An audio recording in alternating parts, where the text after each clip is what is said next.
क्या आपको कहानियां और ऑडियो बुक्स पसंद हैं? तो जुड़िए नॉवल एक्सप्लेनर से, जहां हर कहानी खास बनती है। अब समय की कमी नहीं, कभी भी कहीं भी कहानियां सुनें। कौन सी कहानी सुनना चाहते हैं? कमेंट में नाम लिखें। कुछ कहानियां 18 प्लस दर्शकों के लिए हो सकती हैं। कृपया इन्हें ईयरफोन लगाकर सुनें। अभी सब्सक्राइब करें। अध्याय 11 भूत देखना।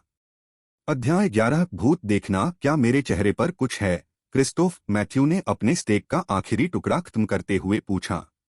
वह उस इमारत को छोड़ने के बाद से भूख से मर रहा था और लेनॉक्स और अन्य लोगों के साथ हुई घटना ने इसे और भी बदतर बना दिया था।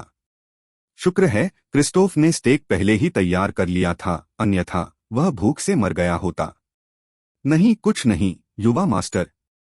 मैथ्यू ने क्रिस्टोफ की ओर देखा। यह आदमी कभी नहीं हकलाता। कोई प्रॉब्लम है क्या? उसने पूछा। नहीं, बस इतना ही।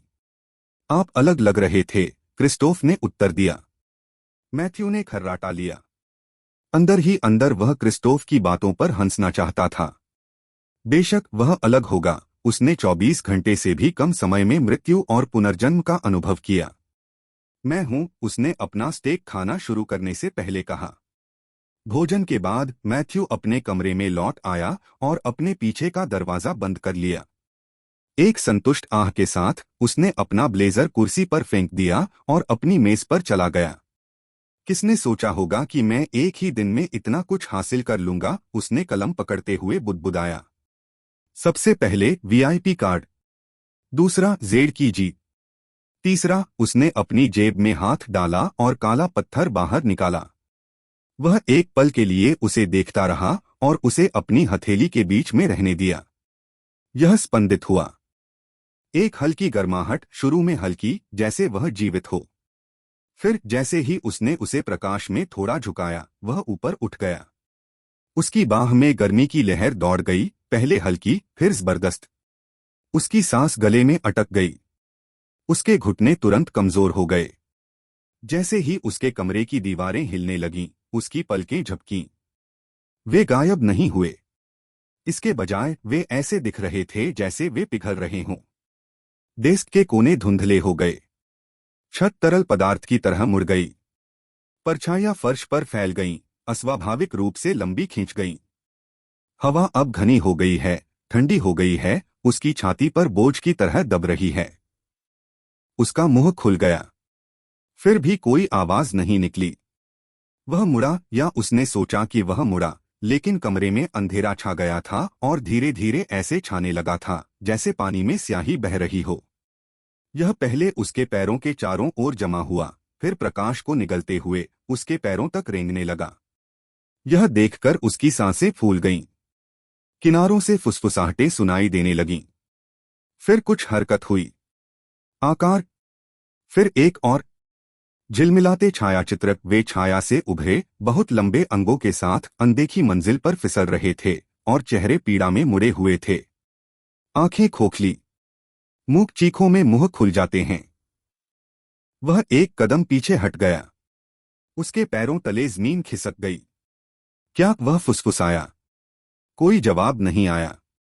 केवल एक चीख कहीं से और हर जगह एक साथ गूंज रही है। तभी परछाइयां उभर आईं। मैथ्यू मुड़ा और भागा।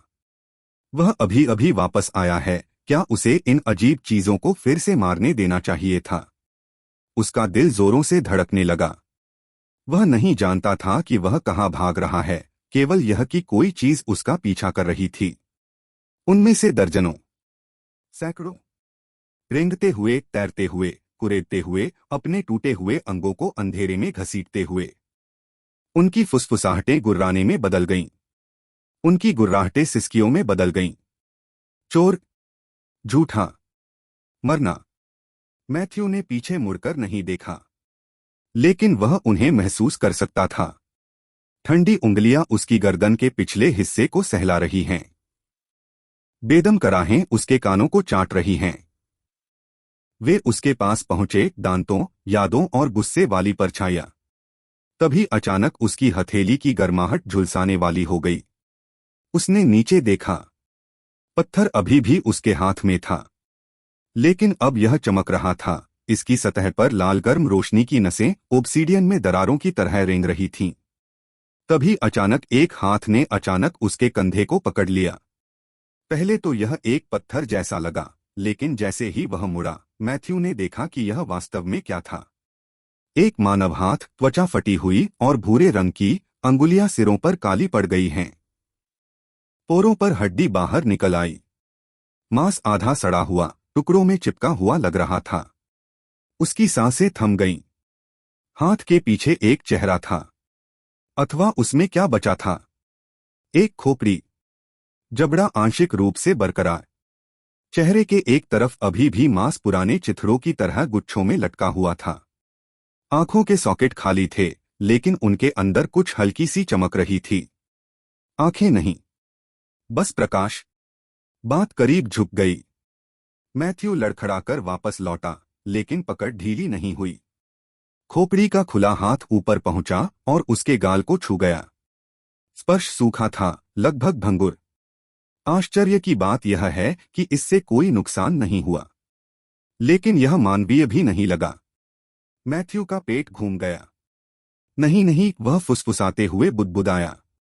नहीं। उसने अपना शरीर मोड़ा और दूर हटने की कोशिश की, लेकिन उसके अंग भारी थे। उसके पैरों ने हिलने से इनकार कर दिया। जाने दो, उसने कांपती आवाज में बुदबुदाया।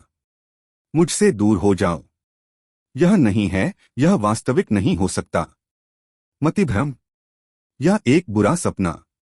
लेकिन इन विचारों ने खोपड़ी को नहीं रोका, क्योंकि उसका चेहरा करीब आ गया था। अब इंच दूर।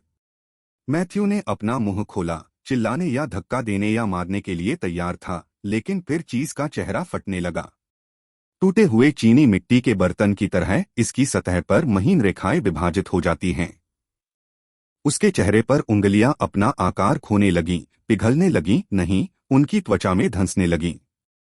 यह क्या बदतमीजी है, वह फिर बुदबुदाया, इस बार और अधिक हताश होकर। मुझे क्या हो रहा है? खोपड़ी नरम मिट्टी की तरह धंसी हुई थी, लेकिन यह नहीं गिरा। इसके बजाय यह मैथ्यू में विलीन हो गया। इसका आकार उसके गाल पर गिर गया, चपटा हो गया और गर्म मोम की तरह उसकी त्वचा पर फैल गया। मैथ्यू ने हिलने की कोशिश की, लेकिन वह हिल नहीं सका। फिर बाकी हाथ ने पीछा किया। मांस, हड्डी, प्रकाश, सब कुछ उसमें विलीन हो गया। मैथ्यू ने उसकी छाती पकड़ ली। अंदर कुछ जल गया। अब पहले जैसी गर्मी नहीं है। यह आंतरिक विदेशी था। जीवित। क्या हो रहा है? उसने मन ही मन सोचा। आखिर ये क्या चीज है? उसका सिर तैरने के कारण उसके घुटने जमीन पर लगे। उसके चारों ओर सब कुछ फिर से घूम गया। अधिक परछाइयां अंदर आ रही थीं, लेकिन उन्होंने उसे नहीं छुआ। वे स्थिर खड़े रहे, मानो वे देख रहे हों। उसने जोर से बोलने, पुकारने की कोशिश की, लेकिन उसका जबड़ा बंद हो गया। उसका शरीर एक बार कांपा, फिर आगे की ओर गिर पड़ा। जमीन ने एक धीमी गड़गड़ाहट के साथ उसका स्वागत किया। तब मैथ्यू ने अपनी आंखें खोलीं। मैथ्यू हांफते हुए सीधा झटका खा गया। उसकी छाती फूल गई। ठंडा पसीना उसकी त्वचा पर चिपक गया। उसकी खिड़की के बाहर शहर की हल्की चमक को छोड़कर कमरा बिल्कुल काला था। पर्दे नहीं हिले थे। उसकी मेज, उसका बिस्तर, सब कुछ वहीं था जहां वह था। उसने पलकें झपकाईं। उसका सिर धड़क गया। उसके अंगों में दर्द होने लगा। उसका शरीर एक ऐसे डर से कांपने लगा जिसका कोई नाम नहीं था। वह अभी भी फर्श पर था। वह बेहोश हो गया होगा, या क्या वह सो गया और उसे कोई बुरा सपना आया? पुनः उसने अपना हाथ देखा। फिर उसके आसपास। पत्थर कहाँ है? मैथ्यू ने खुद को फर्श से धक्का दिया और रोशनी चालू कर दी। फिर उसने कमरे के चारों ओर देखा। आंखें मेज पर गईं, फिर फर्श पर जहां पत्थर था। वह चला गया था। उसकी भौहें सिकुड़ गईं। क्या वह बिस्तर की ओर मुड़ा और कंबल एक तरफ फेंक दिया? कुछ नहीं। उसने तकिए के नीचे जांच की। अभी भी कुछ नहीं। मैथ्यू की सांसें तेज हो गईं। वह कुर्सी के पास गया और अपनी जैकेट खींच ली। उसने अंदर की जेब में हाथ डाला, खाली। उसने बाकी लोगों की जांच की, कुछ नहीं। उसे यकीन था कि वह पहले ही वहां से पत्थर ले गया था। उसे अपनी हथेली में इसका वजन याद आया। वह मुड़ा और दरवाजे की ओर बढ़ गया। उसने हैंडल पकड़ा और मोड़ दिया। ताला लगा दिया। वह एक क्षण के लिए स्थिर खड़ा रहा। उसका हाथ कुंडी के चारों ओर कस गया। कमरा शांत था। कोई अंदर नहीं आया, कोई नहीं गया। उसने पीछे मुड़कर अपने कंधे पर नजर डाली। पत्थर सचमुच चला गया था। कहाँ गई और उसका क्या हुआ? उलझन में वह कमरे से बाथरूम की ओर चला गया। उसके कदम असमान थे। उसके पैर अभी भी कमजोर महसूस हो रहे थे। उसने रोशनी जलाई और अंदर कदम रखा। फिर वह ठिठक गया। उसके सामने खुले बाथरूम के दरवाजे की दहलीज के ठीक पीछे एक आकृति खड़ी थी। एक औरत। उसका सिर थोड़ा झुका हुआ था, एक आंख सूजकर बंद हो गई थी। दूसरे ने उसे घूरकर देखा, बिना पलके झपकाए। उसकी कमीज पर खून लग गया। उसका मुंह खुला रह गया, जैसे वह सांस लेने की कोशिश कर रही हो। मैथ्यू सिंक के किनारे से टकराकर वापस लड़खड़ा गया। उसका पैर टाइल पर फिसल गया और उसने खुद को एक हाथ से दीवार से सटा लिया। क्या वास्तव में क्या? वह दरवाजे तक पहुंचा, लेकिन वह पहले से ही खुला था। हालांकि उसके अंदर किसी चीज ने उसे भागने से रोक दिया। यह महिला एक भूत है। वह एक ऐसी महिला थी जो मर गई और भूत बन गई। क्या वह भी ऐसा नहीं था? वह एक बार मर गया, लेकिन उसके जैसा कुछ बनने के बजाय उसका पुनर्जन्म हुआ। इसलिए भागने के बजाय वह उसे घूरता रहा। क्या वह चीजें देख रहा था? उसने उसका अवलोकन किया।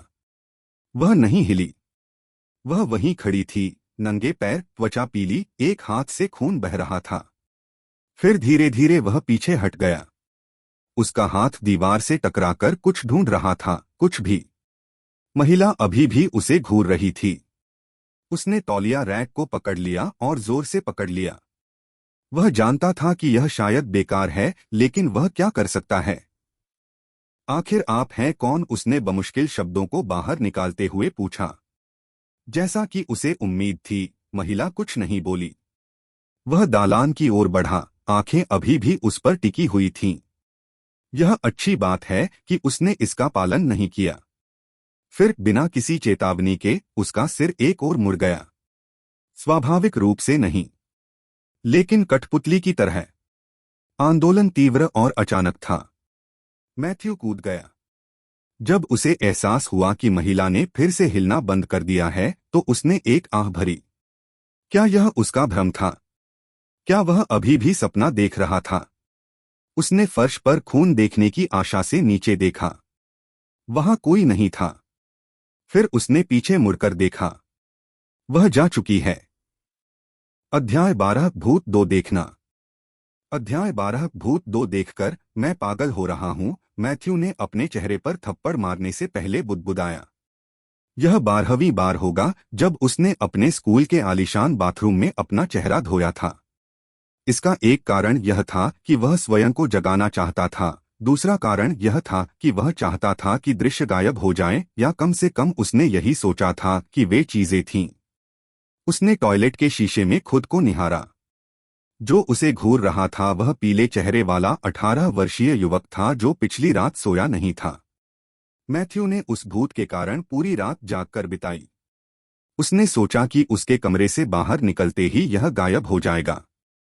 वह गलत था। मैं पहले ही एक बार मर चुका हूं। किसने सोचा होगा कि भूत अब भी मुझे डरा सकते हैं? उसने आह भरी। कल रात से उसने 5 भूतों को हवेली के अंदर और 3 को स्कूल में घूमते देखा है। और फिर भूख लग गई। वह जागने के बाद से लगातार खा रहा था, लेकिन यह खत्म नहीं हुआ था। अनगिनत बार उसके पेट में गुर्राहट हुई। आखिर इस जगह पर इतने सारे भूत क्यों हैं? वह बुदबुदाया। मैथ्यू ने फिर से अपना चेहरा धोया।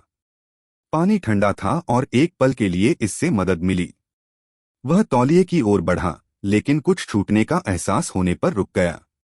उसकी आंखें धीरे धीरे दर्पण की ओर उठीं। लेनॉक्स उसके पीछे खड़ा था। मैथ्यू का शरीर बंद है। उसकी उंगलियां सिंक के चारों ओर मुड़ी हुई थीं। वह नहीं हिला। वह बस प्रतिबिंब को देखता रहा। लेनॉक्स लापरवाही से वहां खड़ा था, उसका एक हाथ उसकी जेब में था। मैथ्यू तेजी से घूमा। आप यहां क्या कर रहे हो? लेनॉक्स ने पलकें झपकाईं। मैं तुम्हें फोन कर रहा था। तुमने उत्तर नहीं दिया। मैथ्यू ने तौलिया पकड़ा और अपना चेहरा पोंछ लिया। आप क्या चाहते हैं? आप थके हुए लग रहे हैं, लेनॉक्स ने कहा। ऐसा इसलिए है क्योंकि मैं हूं। मुझे पता है कि आपको उतनी नींद नहीं मिली। लेनॉक्स करीब आया। आपको कैथरीन के बारे में ज्यादा नहीं सोचना चाहिए। वह बस परेशान है। उसकी मां अस्पताल में है और उनके पास सर्जरी के लिए पैसे नहीं हैं। मैथ्यू ने अपनी आंखें अंदर की ओर घुमाईं। निःसंदेह वह इसे फिर से उठाएंगे। यह आदमी चाहता था कि मैथ्यू सर्जरी के लिए भुगतान करे और सारा श्रेय ले ले। लेनॉक्स ने सोचा होगा कि वह कैथरीन की वजह से सो नहीं पा रहा था, न कि अपने बाथरूम में उस खून से लथपथ महिला की वजह से। महिलाओं के बारे में कौन सोचेगा जब वे अपने पास भूत देख सकें? वह मन ही मन बुदबुदाया। मुझे कैथरीन में कोई दिलचस्पी नहीं है, मैथ्यू ने तौलिया वापस काउंटर पर फेंकते हुए कहा। लेनॉक्स आश्चर्यचकित दिखे। चलो मैथ्यू, तुम्हें उसे समझना चाहिए। तुमने अपनी मां को भी खो दिया है ना? मैथ्यू ने धीरे से अपना सिर घुमाया और उसकी ओर देखा। उसकी अभिव्यक्ति तुरंत बदल गई। लेनॉक्स स्थानांतरित हो गया, अचानक आरामदायक। क्या गलत? लेनॉक्स ने पूछा। मेरी मां के बारे में बात मत करो। लेनॉक्स ने दोनों हाथ थोड़े ऊपर उठाए। क्षमा करें, मेरा इससे कोई मतलब नहीं था। मैथ्यू ने तुरंत कोई प्रतिक्रिया नहीं दी। उसका जबड़ा कड़ा हो गया। वह वापस सिंक की ओर मुड़ा और अपना चेहरा फिर से धोया। ऐसा इसलिए नहीं था क्योंकि वह चिढ़ गया था। नहीं, ऐसा इसलिए था क्योंकि लेनॉक्स के पीछे एक भूत खड़ा था और उसे घूरना पसंद नहीं था। लेनॉक्स एक कदम पीछे हट गया। सचमुच? मैं बस मदद करने की कोशिश कर रहा था। मैथ्यू ने अपना चेहरा फिर से धोया, इस बार धीमी गति से। उसने एक नजर दर्पण पर रखी और लेनॉक्स के पीछे के भूत को देखा। यह नहीं हिला। वह वहीं खड़ा रहा, हाथ नीचे किए हुए, आंखें उस पर टिकी हुई थीं। यह आंकड़ा भयावह नहीं था, कम से कम उन अन्य लोगों जैसा तो नहीं जो उसने देखा था। यह लगभग 7 या 8 साल की एक युवा लड़की की तरह लग रही थी, एक अपरिचित स्कूल की पोशाक में। उसकी अभिव्यक्ति खाली थी, फिर भी यह उसकी त्वचा को खराब करने के लिए पर्याप्त था। उसने कुल्ला करना समाप्त किया, फिर अपना चेहरा पोंछा और मुड़ गया। बिना कुछ कहे उसने लेनॉक्स को किनारे कर दिया, कठोर नहीं, बस इतना कि उनके बीच कुछ दूरी हो जाए। इस आदमी के आसपास जो कुछ भी हो रहा था उस पर उसे भरोसा नहीं था। भूत ने लेनॉक्स का साथ नहीं छोड़ा था और उसे यह पसंद नहीं था। जैसे ही मैथ्यू दूर जाने लगा, उसकी सांसें धीमी हो गईं। यह कैसा मजाक है? मैं एक बार मर चुका हूं और अब मैं भूतों से डरता हूं। मैं शायद खुद को भी भूतों में से एक मानता हूं। फिर अचानक लेनॉक्स ने आगे बढ़कर उसकी कलाई पकड़ ली। अरे क्या आप? लगभग तुरंत ही मैथ्यू दूर चला गया। उसे आश्चर्य हुआ। लेनॉक्स लड़खड़ाकर पीछे की ओर चला गया। उसका पैर गलीचे के किनारे पर फंस गया और वह जोर की आवाज के साथ फर्श पर जा गिरा। मैथ्यू ने पलकें झपकाईं। उसका इरादा उसे इतना जोर से धकेलने का नहीं था। लेनॉक्स अपनी कोहनी रगड़ते हुए उठ बैठा। क्या बात है? तुमने मुझे धक्का क्यों दिया? मैथ्यू ने चारों ओर देखा। वे दालान में अकेले थे। वहां कोई और नहीं था जिसका प्रदर्शन किया जा सके।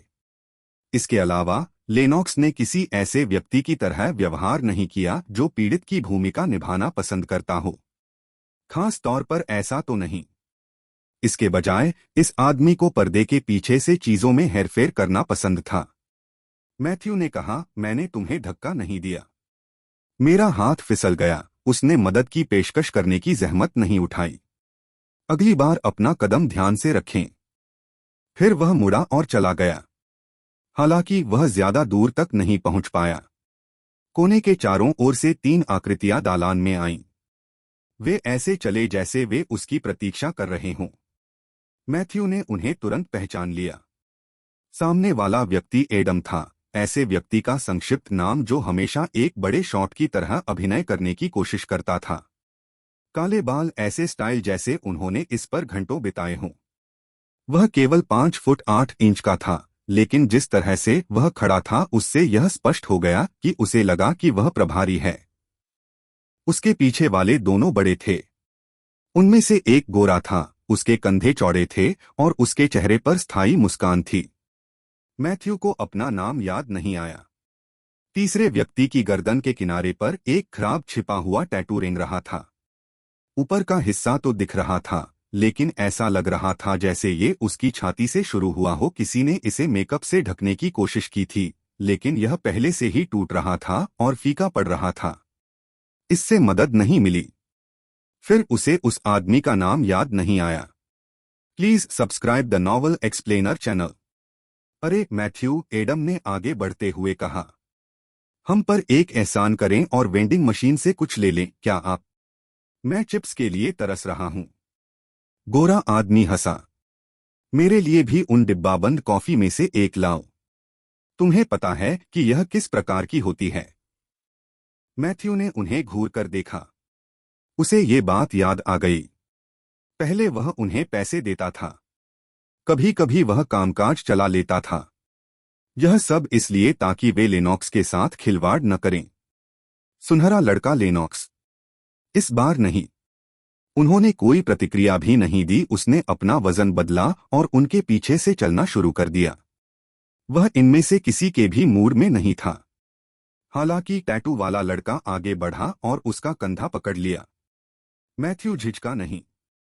यह मजबूत पकड़ नहीं थी। वैसा कुछ भी नहीं जैसा वह अतीत में करता था। फिर उसने भौहें सिकोड़ लीं। यह आदमी मजबूत लग रहा था, लेकिन उसकी पकड़ ऐसी क्यों थी? क्या वह काटने से ज्यादा भौंक रहा था? अरे, उस आदमी ने कहा, तुमसे किसने कहा कि तुम जा सकते हो? अध्याय 13 लोगों से लड़ना। अध्याय 13 लोगों से लड़ना। मैथ्यू, तुम्हें उनसे नहीं लड़ना चाहिए, लेनॉक्स ने तनाव को कम करते हुए अपनी आवाज में कहा। मैं ठीक हूं, बस कुछ भी लापरवाही मत करो, ठीक है? मैथ्यू ने पीछे मुड़कर भी नहीं देखा। वह उनसे बच नहीं रहा था क्योंकि वह डरा हुआ था। उसने अभी मुद्दा नहीं देखा। यदि ऐसा पहले होता तो निश्चित रूप से शायद, पर अब इससे कोई फायदा नहीं हुआ। अंदर ही अंदर वह खुद से बुदबुदाया, हमेशा ऐसा ही क्यों होता है? मैं इस बेवकूफ की वजह से परेशानी में पड़ जाता हूं। हर बार लेनॉक्स कुछ न कुछ कारण बनता है और मैं इसमें फंस जाता हूं। उसने एक और कदम आगे बढ़ाया। हालांकि टैटू वाले व्यक्ति के पास यह नहीं था। उसने मैथ्यू के कंधे पर अपना हाथ कस लिया। फिर बिना किसी चेतावनी के उसने मैथ्यू को पीछे धकेल दिया। मैथ्यू ने आसानी से कदम उठाया। उसके जूते पॉलिश किए हुए फर्श पर थोड़ा फिसल रहे थे। उसने नीचे देखा, फिर ऊपर। तभी मुक्का आ गया, सीधे उसके चेहरे की ओर। उसने सोचा भी नहीं, वह बस चला गया। मुट्ठी धीमी, बहुत धीमी महसूस हुई। यह लगभग अजीब था। उस आदमी की पूरी बाह ने 1 मील दूर से ही हलचल बता दी। जिस तरह से उसका कंधा तनावग्रस्त था, जिस तरह से उसका कूल्हा हिल गया था, यह स्पष्ट किया गया था। मैथ्यू ने अपना सिर बगल की ओर झुका लिया। मुक्का कई इंच से चूक गया। लड़के का शरीर झूले के साथ आगे की ओर चला गया। मैथ्यू ने पलकें झपकाईं और एक तरफ हट गया। आप धीमे हैं, उसने अपनी सांसों में कहा। उसे इस बात का एहसास भी नहीं हुआ कि उसने ऐसा तब तक कहा जब तक कि वह व्यक्ति भ्रमित होकर पलट न गया। गोरा व्यक्ति इसमें शामिल होने के लिए आगे बढ़ा। मैथ्यू का दिमाग तुरंत क्लिक हुआ। ऐसा क्यों हो रहा है? वह बुदबुदाया। उसने बिना पीछे देखे लेनॉक्स की ओर इशारा किया। अगर आप चाहते हैं कि कोई आपके साथ खिलवाड़ करे तो उसके पास जाएं। वह वही है जिसका आप पूरे साल पीछा करते रहे हैं। मैं नहीं। क्या वह लिंडबर्ग परिवार का युवा मास्टर नहीं है? तीनों लोग ठिठक गए। तो मैथ्यू चलता रहा। वह वही है। क्या तुम उसे नहीं देख सकते? उसकी आवाज थोड़ी धीमी हो गई क्योंकि वह बाकी बातें ज्यादातर अपने आप में बुदबुदाने लगा। चूंकि तुम उसे मुक्का मारना चाहते हो तो ऐसा ही करो। एडम पलकें झपकाते हुए एक कदम पीछे हट गया। Please subscribe the novel explainer channel. Matthew, तुम क्या कर रहे हो? लेनॉक्स ने फुसफुसाया। उसकी आंखें चौड़ी हो गईं। मैथ्यू ने घूमकर लेनॉक्स की ओर अस्पष्ट रूप से हाथ लहराया। तुम उसे प्रभावित करना चाहते हो? उसे मारो। उसके दोपहर के भोजन के पैसे ले लो। मुझे परवाह नहीं है। मुझे इससे दूर छोड़ दो। मैं सिर्फ एक घटिया चीज हूं जिसे उसके पिता ने कहीं से खरीद लिया था। लेनॉक्स आगे बढ़ा, अपना हाथ उठाया जैसे वह फिर से किसी को रोकने जा रहा हो। दोस्तों, चलो। बस रुको। लेकिन मैथ्यू लेनॉक्स को कैसे बोलने दे सकता था? मैथ्यू उसकी ओर घूमा। उन्हें मत करो। आप जानते थे कि ऐसा होगा। आप हमेशा जानते हैं। वह भौहें सिकोड़ते हुए रुका। यह पिछले साल भी हुआ था। और पिछले साल भी। आप कुछ कहते हैं, वे कुछ और करते हैं। फिर मैं हिरासत में हूं। टैटू वाला उनके बीच में दिख रहा था। वह किस बारे में बात कर रहा है? उपन्यासों के अध्यायों को जल्दी और उच्चतम गुणवत्ता में एक्सेस करने के लिए गूगल पर नॉवेलियर वेबसाइट खोजें। गोरे आदमी ने कंधे उचकाए। कोई सुराग नहीं। मैथ्यू उनकी ओर वापस लौटा, फिर भी नाराज था। जाओ और अपनी समस्याओं से निपटो। उसने फिर से लेनॉक्स की ओर इशारा किया। वह वहीं खड़ा है। जाओ, उसे मुक्का मारो। कोई भी नहीं हिला। और मैथ्यू ने इस बार उनके चारों ओर कदम रखने के अवसर के रूप में लिया। हालांकि मैथ्यू के साथ उनका काम नहीं हुआ। अरे कायर, तुम्हें क्या लगता है कि तुम कहाँ जा रहे हो? गोरे आदमी ने कहा। मैथ्यू ने आह भरी, फिर अपनी एड़ी घुमाई और सीधे लेनॉक्स के पीछे चला गया। उसने संकोच नहीं किया। वह उसके पीछे ऐसे खिसका जैसे वह वहीं का हो। लेनॉक्स, देखो, मैथ्यू ने नाटकीय ढंग से इशारा करते हुए कहा। वे मुझे धमकाने की कोशिश कर रहे हैं। लेनॉक्स ने पलकें झपकाईं। ऐसा लग रहा था जैसे वह कुछ कहने वाला है, लेकिन कोई शब्द नहीं निकला। उसकी नजर मैथ्यू से हटकर हॉल के नीचे तीन लोगों पर गई और फिर वापस आ गई। मुझे धमकाया जा रहा है, मैथ्यू ने इस बार जोर से कहा, लेनॉक्स के करीब आते हुए जैसे वह उसे ढाल के रूप में इस्तेमाल कर रहा हो। तीनों लोग रुके। यहां तक कि एडम भी भ्रमित लग रहा था। क्या? टैटू वाला बुदबुदाया। मैथ्यू ने फिर इशारा किया। उन्हें देखो। वे तीनों एक व्यक्ति पर गैंग बना रहे हैं। यह बदमाशी है ना? कोई विद्यार्थी परिषद को बुलाओ। क्या आप अभी गंभीर हैं? गोरा बुदबुदाया। आप? मैथ्यू ने गोरे आदमी की ओर इशारा किया। लेनॉक्स ने मुझे बताया कि आपके पास बगीचे की नली का आईक्यू है। अगर इसमें चित्र नहीं होंगे तो आप एक वाक्य भी पूरा नहीं कर पाएंगे। क्या इसीलिए आप उसे मरना चाहते थे? क्या? गोरा लड़का आगे बढ़ा। मैथ्यू थोड़ा हट गया और अपना हाथ लेनॉक्स के कंधे पर रख दिया। आप वहीं खड़े रहें। आप बहुत अच्छा कर रहे हैं। लेनॉक्स का मुंह खुला, लेकिन कुछ भी बाहर नहीं आया। वह बोलने के लिए इतना अवाक था। हालांकि मैथ्यू का काम पूरा नहीं हुआ था। उसने टैटू वाले लड़के की ओर इशारा किया। और आप? लेनॉक्स ने मुझसे कहा कि आप एक टैटू को छिपाने के लिए मेकअप करती हैं, जो स्पष्ट रूप से आपके लिए अच्छा नहीं है। वह क्या कहता है? वफादारी? किसके प्रति? आपकी माँ? नहीं, मैंने नहीं किया। लेनॉक्स ने मुड़ने की कोशिश की, लेकिन किसी अज्ञात कारण से मैथ्यू की बाहों पर पकड़ उसे हिलने से रोक रही थी। यह आदमी इतना ताकतवर कैसे हो गया?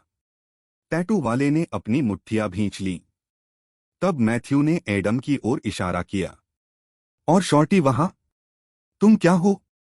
5 फुट कुछ भी नहीं। फिर भी परिवर्तन गिनने के लिए अपनी उंगलियों का उपयोग कर रहे हो? यदि उत्तर डेस्क पर लिखे होते तो गणित में उत्तीर्ण नहीं हो सकते। पिछली बार लेनॉक्स आप पर हंसे थे। एडम का चेहरा लाल हो गया। मैं 5'8" का हूं। 5 फुट मेरी गांड। वे तीनों आगे बढ़े। अरे अरे वाह! मैथ्यू ने लेनॉक्स को दोनों कंधों से पकड़ लिया और सामने खींच लिया। लेनॉक्स, मेरी रक्षा करो। मुझ पर हमला किया जा रहा है। मैथ्यू की आवाज इतनी तेज थी कि गोरा आदमी उछल पड़ा। उनका मुक्का सीधे मैथ्यू पर लगा, लेकिन लेनॉक्स की बाह से टकरा गया। लेनॉक्स तेजी से सांस छोड़ते हुए वापस लड़खड़ाकर वापस आया। मैथ्यू फिर उसके पीछे छिप गया। लेनॉक्स, तुम अद्भुत कर रहे हो। उन्हें ऐसा मत करने दो। आप मुझे ढाल के रूप में उपयोग कर रहे हैं। लेनॉक्स आखिरकार टूट गया। जाहिर है, मैथ्यू ने कहा। वह आदमी फोर्कलिफ्ट की तरह घूंसे मारता है। क्या आपको लगता है कि मैं उसके सामने खड़ा रहूंगा? रास्ते से अलग हटें, टैटू वाला चिल्लाया। जब तक आप माफी नहीं मांगते तब तक नहीं। मैथ्यू ने लेनॉक्स की पीठ के पीछे से फोन किया। एक निर्दोष, भावनात्मक रूप से आहत युवक को जो कक्षा में जाने की कोशिश कर रहा है, धमकाने की कोशिश के लिए क्षमा करें। लेनॉक्स विस्फोट के लिए तैयार दिख रहा था। ऐसा लग रहा था कि तीनों बदमाश हमला करने वाले थे, लेकिन क्योंकि लेनॉक्स उनके सामने था, इसलिए उन्हें मैथ्यू को मारने में कठिनाई हो रही थी। फिर भी मैथ्यू लेनॉक्स के पीछे रहा, उसे एक मानव दीवार की तरह पकड़कर रखा। तुम लंबे हो। तुम्हारे पास पहुंच है। टीम के लिए एक ले लो। लेनॉक्स ने उसकी ओर घूरकर देखा। तुम क्या कर रहे हो, मैथ्यू? मुझे जाने दो। मैथ्यू ने सिर हिलाया। चिंता मत करो। मुझे तुम पर विश्वास है। गोरे आदमी ने एक और मुक्का मारा। यह थोड़ा ऊपर की ओर झुका, लेनॉक्स के कंधे से टकराया और उसे बगल में ठोकर खाने पर मजबूर कर दिया। मैथ्यू ने उसके साथ खींचने से बचने के लिए समय रहते अपना हाथ छोड़ दिया। उसे मारना बंद करो, मैथ्यू चिल्लाया। लेनॉक्स के पीछे फिर से छिप गया। जैसे ही टैटू वाला आदमी अंदर आया, उसने मुट्ठियां मारी जैसे कि वह जानता था कि बॉक्सिंग कैसे की जाती है, हालांकि स्पष्ट रूप से उसने ऐसा नहीं किया। एक और मुक्का उड़ गया। यह मैथ्यू से पूरी तरह चूक गया और एक जोरदार धमाके के साथ लेनॉक्स की तरफ जा गिरा। लेनॉक्स घबरा गया। क्या बकवास है? उसने खुद को मैथ्यू की पकड़ से छुड़ाने की कोशिश की, लेकिन यह काम नहीं आया। मैथ्यू के हाथ नहीं हिले। उसकी पकड़ बहुत मजबूत थी। किसी कारण से लेनॉक्स मुक्त नहीं हो सका। यह ऐसा था मानो मैथ्यू स्टील में बदल गया हो, उसे जहां चाहे वहां खींच ले जा रहा था। लेनॉक्स फिर से लड़खड़ा गया क्योंकि मैथ्यू ने उसे साइड में कर दिया, सीधे अगले मुक्के के रास्ते में। मुझे जाने दो, लेनॉक्स ने अपनी बाह घुमाते हुए फुसफुसाया, लेकिन मैथ्यू फिर से उसके पीछे चला गया और दोनों हाथों का इस्तेमाल करके उसे थोड़ा आगे बढ़ाया। बस एक और नजर मारने के लिए पर्याप्त था। तुम मेरी ढाल हो, मेरे हीरो। मैथ्यू तड़क गया। आप लंबे हैं और पहले से ही इसमें शामिल हैं। यह बुनियादी तर्क है। मैं हिल भी नहीं सकता, लेनॉक्स चिल्लाया। तुम अचानक इतने मजबूत क्यों हो गए? एड्रेनालाइन, मैथ्यू ने कहा। और आघात। आपको इसे आजमाना चाहिए। गोरा आदमी फिर से उछला, इस बार और अधिक आक्रामक तरीके से। मैथ्यू एक बार फिर लेनॉक्स के पीछे से चकमा खा गया और उसे बगल में धकेल दिया। लेनॉक्स की बाह लड़खड़ा गई क्योंकि उसने पसलियों में एक और प्रहार किया। ऐसा नहीं होना चाहिए, लेनॉक्स फिर से संघर्ष करते हुए चिल्लाया। लेकिन मैथ्यू ने जाने नहीं दिया। चलना बंद करो। तुम रक्षा पद्धति को गड़बड़ा रहे हो। मैं आपकी मांस ढाल नहीं हूं। तुम अब हो। टैटू वाले ने एक और बदलाव किया। इसने लेनॉक्स की आस्तीन को छू लिया और उसे लगभग फाड़ दिया। मैथ्यू ने फुसफुसाते हुए कहा, परफेक्ट टाइमिंग। फिर लेनॉक्स को ऐसे आगे बढ़ाया जैसे वह शतरंज का मोहरा रख रहा हो। लेनॉक्स फिर से लड़खड़ा गया, उसका चेहरा अविश्वास से विकृत हो गया। आप सचमुच उनके घूंसे पकड़ने के लिए मेरा इस्तेमाल कर रहे हैं, क्योंकि आप इतना अच्छा काम कर रहे हैं। गोरा लड़का और टैटू वाला लड़का अब लाल चेहरे वाला था और हाँफ रहा था, जबकि एडम ऐसा लग रहा था जैसे वह गुस्से से फटने वाला हो। बस हमें उसे लेने दो, गोरा आदमी चिल्लाया। मैथ्यू ने हाथ उठाया। देखा, वह इसे स्वीकार करता है। वह मुझे चोट पहुंचाना चाहता है। कोई है? कृपया हमारी मदद करें। फिर जैसे भाग्य ने मदद करने का फैसला किया, दालान के दूर के छोर से एक आवाज चिल्लाई। अरे, कोई लेनवोक्स को पीट रहा है। इसके बाद एक जोर की हांफने की आवाज आई। क्या? क्या वह लेनॉक्स फर्श पर है? वे उसके खिलाफ गिरोह क्यों बना रहे हैं? कदमों की आहट तुरंत गूंज उठी। एक लड़की का फोन गिर गया। एक अन्य ने रिकॉर्डिंग शुरू करने में गड़बड़ी की। एक आदमी बेहतर दिखने की कोशिश में फिसल गया। दालान, जो कुछ सेकंड पहले शांत था, पूरी तरह से गंदगी में बदल गया। गोरा लड़का तुरंत पीछे हट गया, हाथ ऊपर उठाए जैसे कि वह शिक्षक के लाउंज से नाश्ता चुराते हुए पकड़ा गया हो। दालान स्कूल के सबसे दूर वाले छोर पर था, जहां आसपास शायद ही कोई कक्षा हो, इसलिए वह आश्चर्यचकित हुए बिना नहीं रह सका कि ये सभी लोग इतनी तेजी से कैसे आ गए। इस बीच टैटू बनाने वाला व्यक्ति अकड़कर खड़ा हो गया और तेजी से अपनी पलकें झपकाने लगा, जैसे किसी ने उस पर ठंडा पानी फेंक दिया हो। उनके विपरीत एडम वास्तव में गुस्से में लग रहा था। जैसे ही उसने मैथ्यू की ओर देखा, उसकी भुजाएं बगल में लटक गईं। यह देखकर लेनॉक्स की ओर मुड़ने से पहले मैथ्यू ने उसे एक सौम्य मुस्कान दी। लेनॉक्स फर्श पर पड़ा हुआ था, चकित था, उसके पैर अजीब तरह से उलझ गए थे। तुमने मुझे हर मुक्के में घसीटा। मैथ्यू ने अपने कॉलर को समायोजित किया, अपने ब्लेजर को जोर से खींचा और अपने हाथों पर धूल छिड़की जैसे उसने अभी अभी कोई गंदी चीज साफ की हो। मैथ्यू ने कहा, नाटकीय मत बनो। आपने मदद की, यह आदमी हीरो बनना चाहता था तो उसे ऐसा क्यों नहीं करने दिया? आप एक नायक हो। फिर वह आगे बढ़ा और छात्रों के उस समूह की ओर मुड़ा जो अब इकट्ठा हो रहा था। सभी की आंखें चौड़ी थीं और वे एक ही समय में बात कर रहे थे। ये तीन, उसने आत्मविश्वास से उनकी ओर इशारा किया। उन्होंने लेनॉक्स को पीटने का फैसला किया क्योंकि उसने आखिरी परीक्षा के दौरान उन्हें उत्तर देने से इनकार कर दिया था। भीड़ में एक सामूहिक आह फैल गई। वह क्या? उन्होंने लेनॉक्स को पीटा? वे ऐसा क्यों करेंगे? यह पागलपन है। मुझे लगा कि एडम उसका दोस्त था। मैथ्यू ने बिना किसी आश्चर्य के जारी रखा। कोई शिक्षक को बुलाओ। मदद लो। हमें लेनॉक्स को क्लिनिक में लाना होगा। वह स्पष्ट रूप से सदमे में है। लेनॉक्स ने उसकी ओर देखा, उसकी आंखें अविश्वास से सिकुड़ रही थीं। मैं नहीं, वह शुरू हुआ, लेकिन मैथ्यू ने अचानक वह हाथ पकड़ लिया जिस पर पहले चोट लगी थी। लेनॉक्स ने झुंझलाया और उसे घूरकर देखा। एक मासूम अभिव्यक्ति के साथ मैथ्यू ने धीरे से हाथ पकड़ लिया और कहा, अयो, तुम्हें एक साथ तीन लोगों से नहीं लड़ना चाहिए। चलो तुम्हें क्लिनिक ले चलते हैं। अध्याय 14 लेनॉक्स द हीरो। अध्याय 14 लेनॉक्स द हीरो। आपने तीन लोगों से लड़ाई की? नर्स ने उसकी ओर देखे बिना पूछा। वह उसकी पसलियों के पास एक छोटी सी चोट की जांच कर रही थी। उसकी अभिव्यक्ति सपाट थी, कहीं कहीं अप्रभावित और हल्की सी नाराजगी के बीच, जो हंसते हुए मैथ्यू का मनोरंजन करने के लिए काफी था।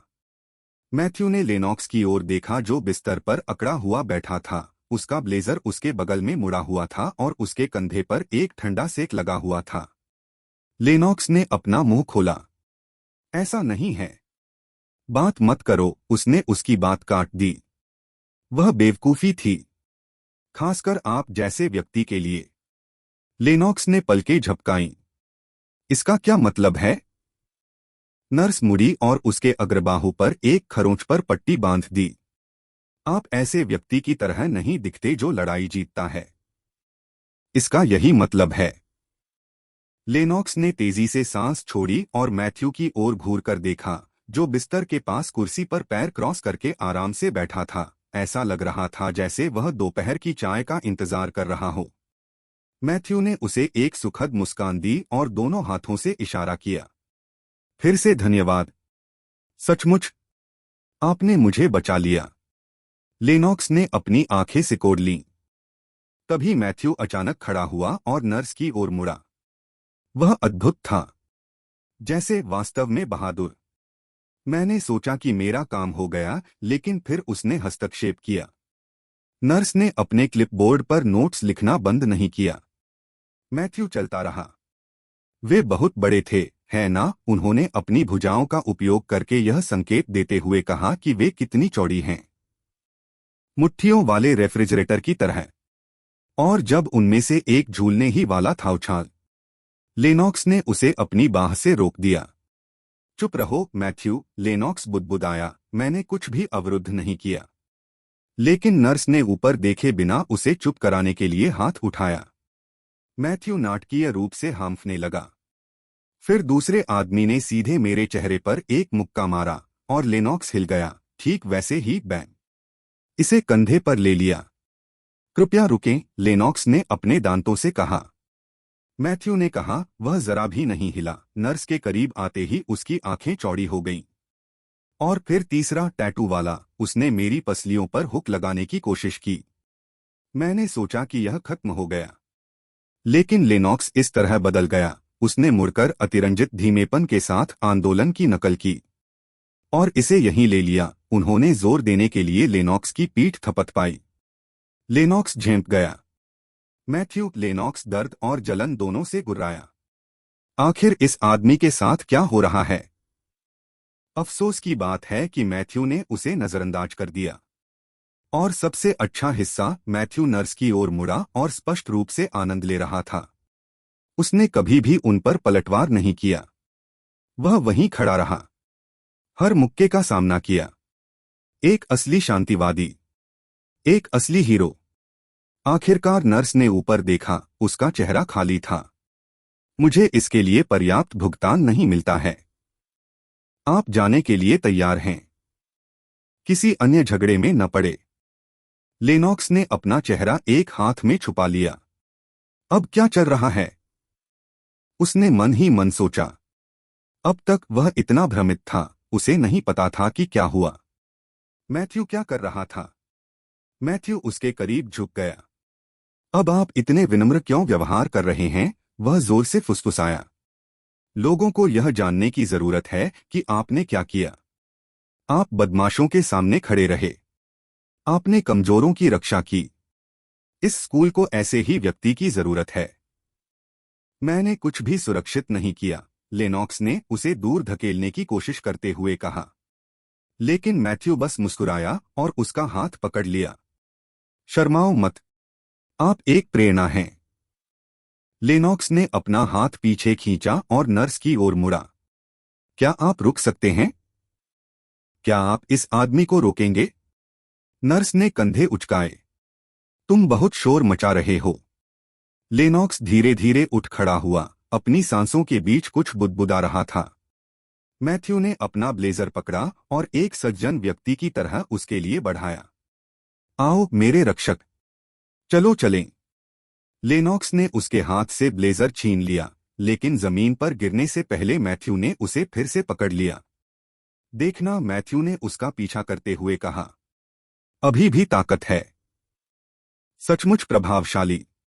तुम क्या कर रहे हो? मैथ्यू, लेनॉक्स ने क्लिनिक से बाहर निकलते ही पूछा। धन्यवाद, मैथ्यू ने कहा। तुम मेरे हो। कृपया इसे रोकें, लेनॉक्स ने उसे टोकते हुए कहा। हम दोनों जानते हैं कि उस समय क्या हुआ था। वास्तव में मैथ्यू ने बेगुनाही का नाटक किया, क्योंकि मुझे बस इतना ही याद है कि आपने मुझे बचाया था। देखिए, मैं दबाव में होने पर घबरा जाता हूं, इसलिए मैंने बस आपको मुझे बचाने दिया। क्या आप ऐसा नहीं करना चाहते थे? लेनॉक्स ने पलकें झपकाईं। वह नहीं जानता था कि मैथ्यू के साथ क्या हुआ था, लेकिन उसे सबसे ज्यादा मारा जाना पसंद नहीं था। उसने मैथ्यू की मासूम आंखों में देखा, फिर उसने आह भरी। अच्छा, मैथ्यू हमेशा से ही इतना मूर्ख था। उसे आश्चर्य हुआ कि क्या यह कैथरीन के कारण था। क्या उसे इस बार कैथरीन को मैथ्यू की ओर धकेलना चाहिए?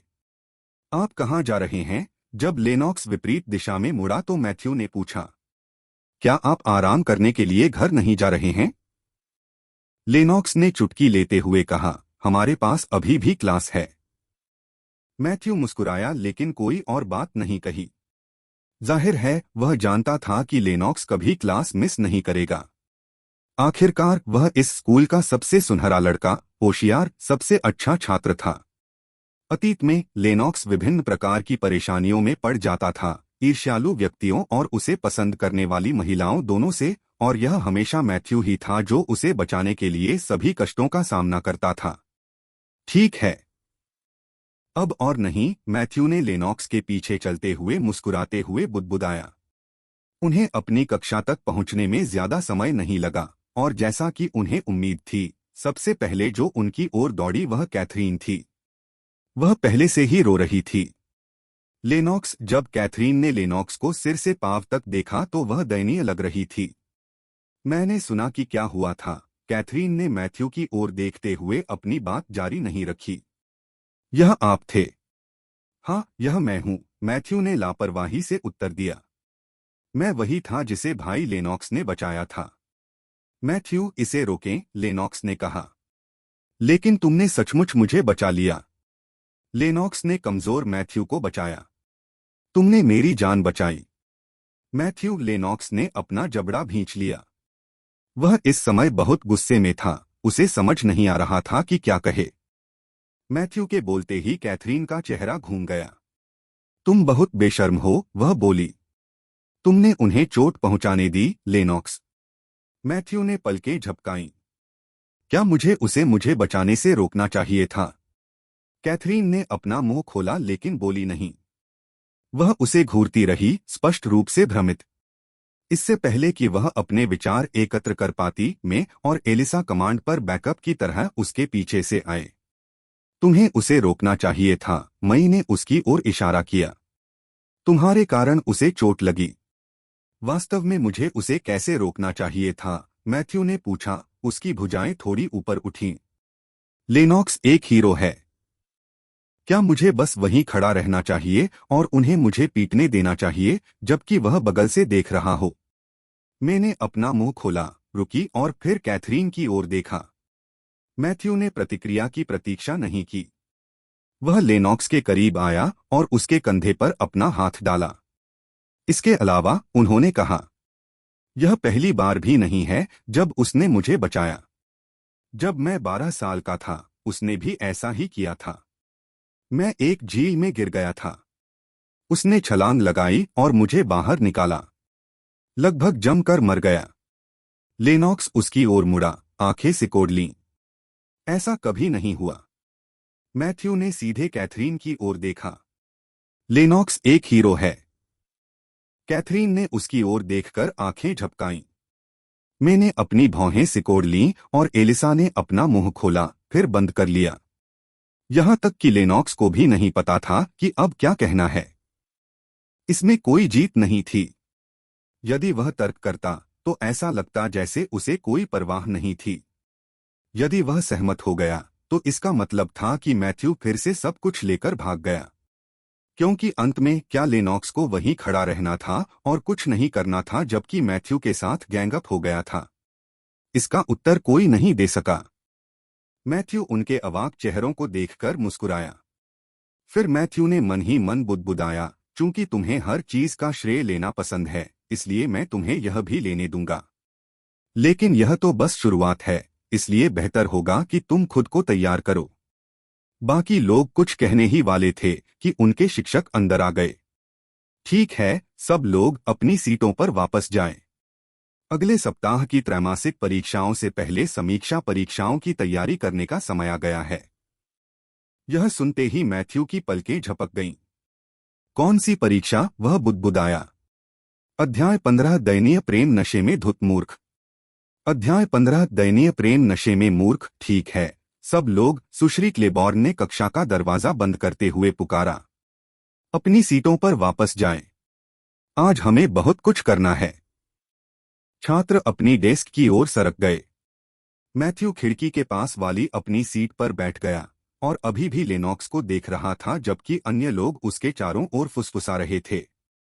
आज के शुक्रवार से, सुश्री क्लेबोर्न ने आगे कहा, मैं आपको अगले सप्ताह की तीसरी तिमाही की परीक्षाओं की रूपरेखा बता रही हूं। मैथ्यू ने पलकें झपकाईं। रुको, यह पहले से ही तीसरी तिमाही है? वह मन ही मन बुदबुदाया। उसने बोर्ड पर तारीखें लिख दी। परीक्षाएं अगले सप्ताह होंगी। हमेशा की तरह 4-4 विषय। अगली तिमाही में जाने के लिए आपको चारों को पास करना होगा। मैथ्यू ने व्हाइट बोर्ड को एकटक देखा। ठीक है। फरवरी में तीसरी तिमाही, अप्रैल में चौथी तिमाही, फिर मई में ग्रेजुएशन। वह डेस्क पर अपनी कलम थपथपाते हुए आगे बढ़ गया। इसका मतलब है कि अगर मैं अब असफल हो गया तो मैं बर्बाद हो जाऊंगा। उसके ग्रेड खराब नहीं थे, लेकिन अच्छे भी नहीं थे। अतीत में मैथ्यू का ध्यान सिर्फ कैथरीन का पीछा करना और लेनॉक्स को वह सब पूरा करने में मदद करना था जिसकी उसे जरूरत थी।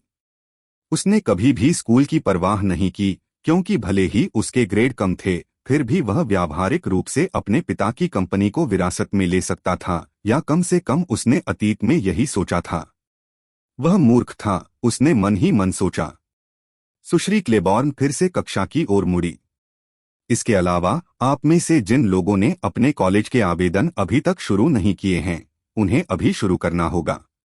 यदि आप चाहते हैं कि कोई आपके आवेदनों की समीक्षा करे तो मैं दोपहर के भोजन के समय और कक्षा के बाद उपलब्ध रहूंगा। आप परामर्श कार्यालय में श्री ग्रांट से भी बात कर सकते हैं। मैथ्यू अपनी सीट पर नीचे गिर गया। उन्होंने कहा, मैं अगले सोमवार को भी एक सत्र की मेजबानी करूंगी। यदि आपने शुरुआत कर दी है तो अपने व्यक्तिगत निबंध लाएं। यदि नहीं तो अपने शीर्ष विकल्पों का एक मसौदा लाएं।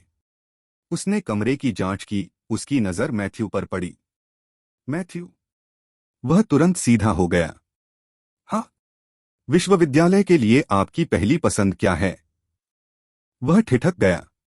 एक क्षण के लिए उसका मस्तिष्क शून्य हो गया। उसे स्पष्ट रूप से याद है, उस समय लेनॉक्स हार्बेन विश्वविद्यालय गया था। विश्व के शीर्ष 3 विश्वविद्यालयों में से एक। मूलतः यह हार्वर्ड स्तर का है, बस अधिक हास्यास्पद प्रवेश आवश्यकता के साथ। हार्बेन भी उनकी पसंद थी। उस समय वह बुदबुदाया, उह। वह हार्बेन जाना चाहता है, मैंने आगे की पंक्ति से धीरे से कहा। सुश्री क्लेबॉर्न ने भौहें चढ़ा दीं। हार्बेन। मैथ्यू ने बगल में देखा। निःसंदेह में यह कहेगी, यह वास्तव में कोई रहस्य नहीं था, क्योंकि हर कोई जानता था कि कैथरीन के कारण मैथ्यू वहां कैसे जाना चाहता था। हार्बेन कैथरीन की भी पहली पसंद थी। उसने अपना जबड़ा भींच लिया। अंदर ही अंदर वह बुदबुदाया, बेशक मैं हार्बेन जाना चाहता था, लेकिन पिछली बार मैं क्वालिफाई नहीं कर पाया। ग्रेड पर्याप्त नहीं थे। हालांकि मैथ्यू अभी भी अपने पिता के संपर्कों के कारण इसमें शामिल होने में सक्षम था। फिर उसने संक्षेप में कैथरीन की ओर देखा। वह पिछले दिनों हार्बेन में भी आई थी, लेकिन इसलिए नहीं कि वह कोई प्रतिभाशाली थी। नहीं, मैथ्यू ने पर्दे के पीछे से काम किया। उनके परिवार की कंपनी ने छात्रवृत्ति की पेशकश की और उन्होंने सुनिश्चित किया कि उनका नाम चयनित हो। स्वाभाविक रूप से कैथरीन को पता नहीं था। उसने सोचा कि यह सब उसकी प्रतिभा के कारण था। सुश्री क्लेबॉर्न ने अपनी कलम को अपनी मेज पर थपथपाया। मैथ्यू, क्या यह सही है? इससे पहले कि वह जवाब देता, पीछे से कोई बोला, वह फिर से सपना देख रहा है। कुछ छात्रों ने हंसी उड़ाई। मैथ्यू हार्बेन जा रहा है, एक आदमी ने जोड़ा, चलो। उसके ग्रेड कैथी या लेनॉक्स के करीब भी नहीं हैं। इसके बाद और भी हंसी आई। किसी ने भ्रमपूर्ण शब्द नकली खांसा। मैथ्यू ने कोई जवाब नहीं दिया। उसने अपनी नोटबुक की ओर देखा। उसकी उंगलियों ने कलम को जोर से पकड़ लिया। लेनॉक्स ने उसकी ओर देखा लेकिन कुछ नहीं कहा। कैथरीन ने अपनी बाहें पार कर लीं और चुप भी रही। मैथ्यू ने मन ही मन बुदबुदाया, यह बहुत परिचित लगता है।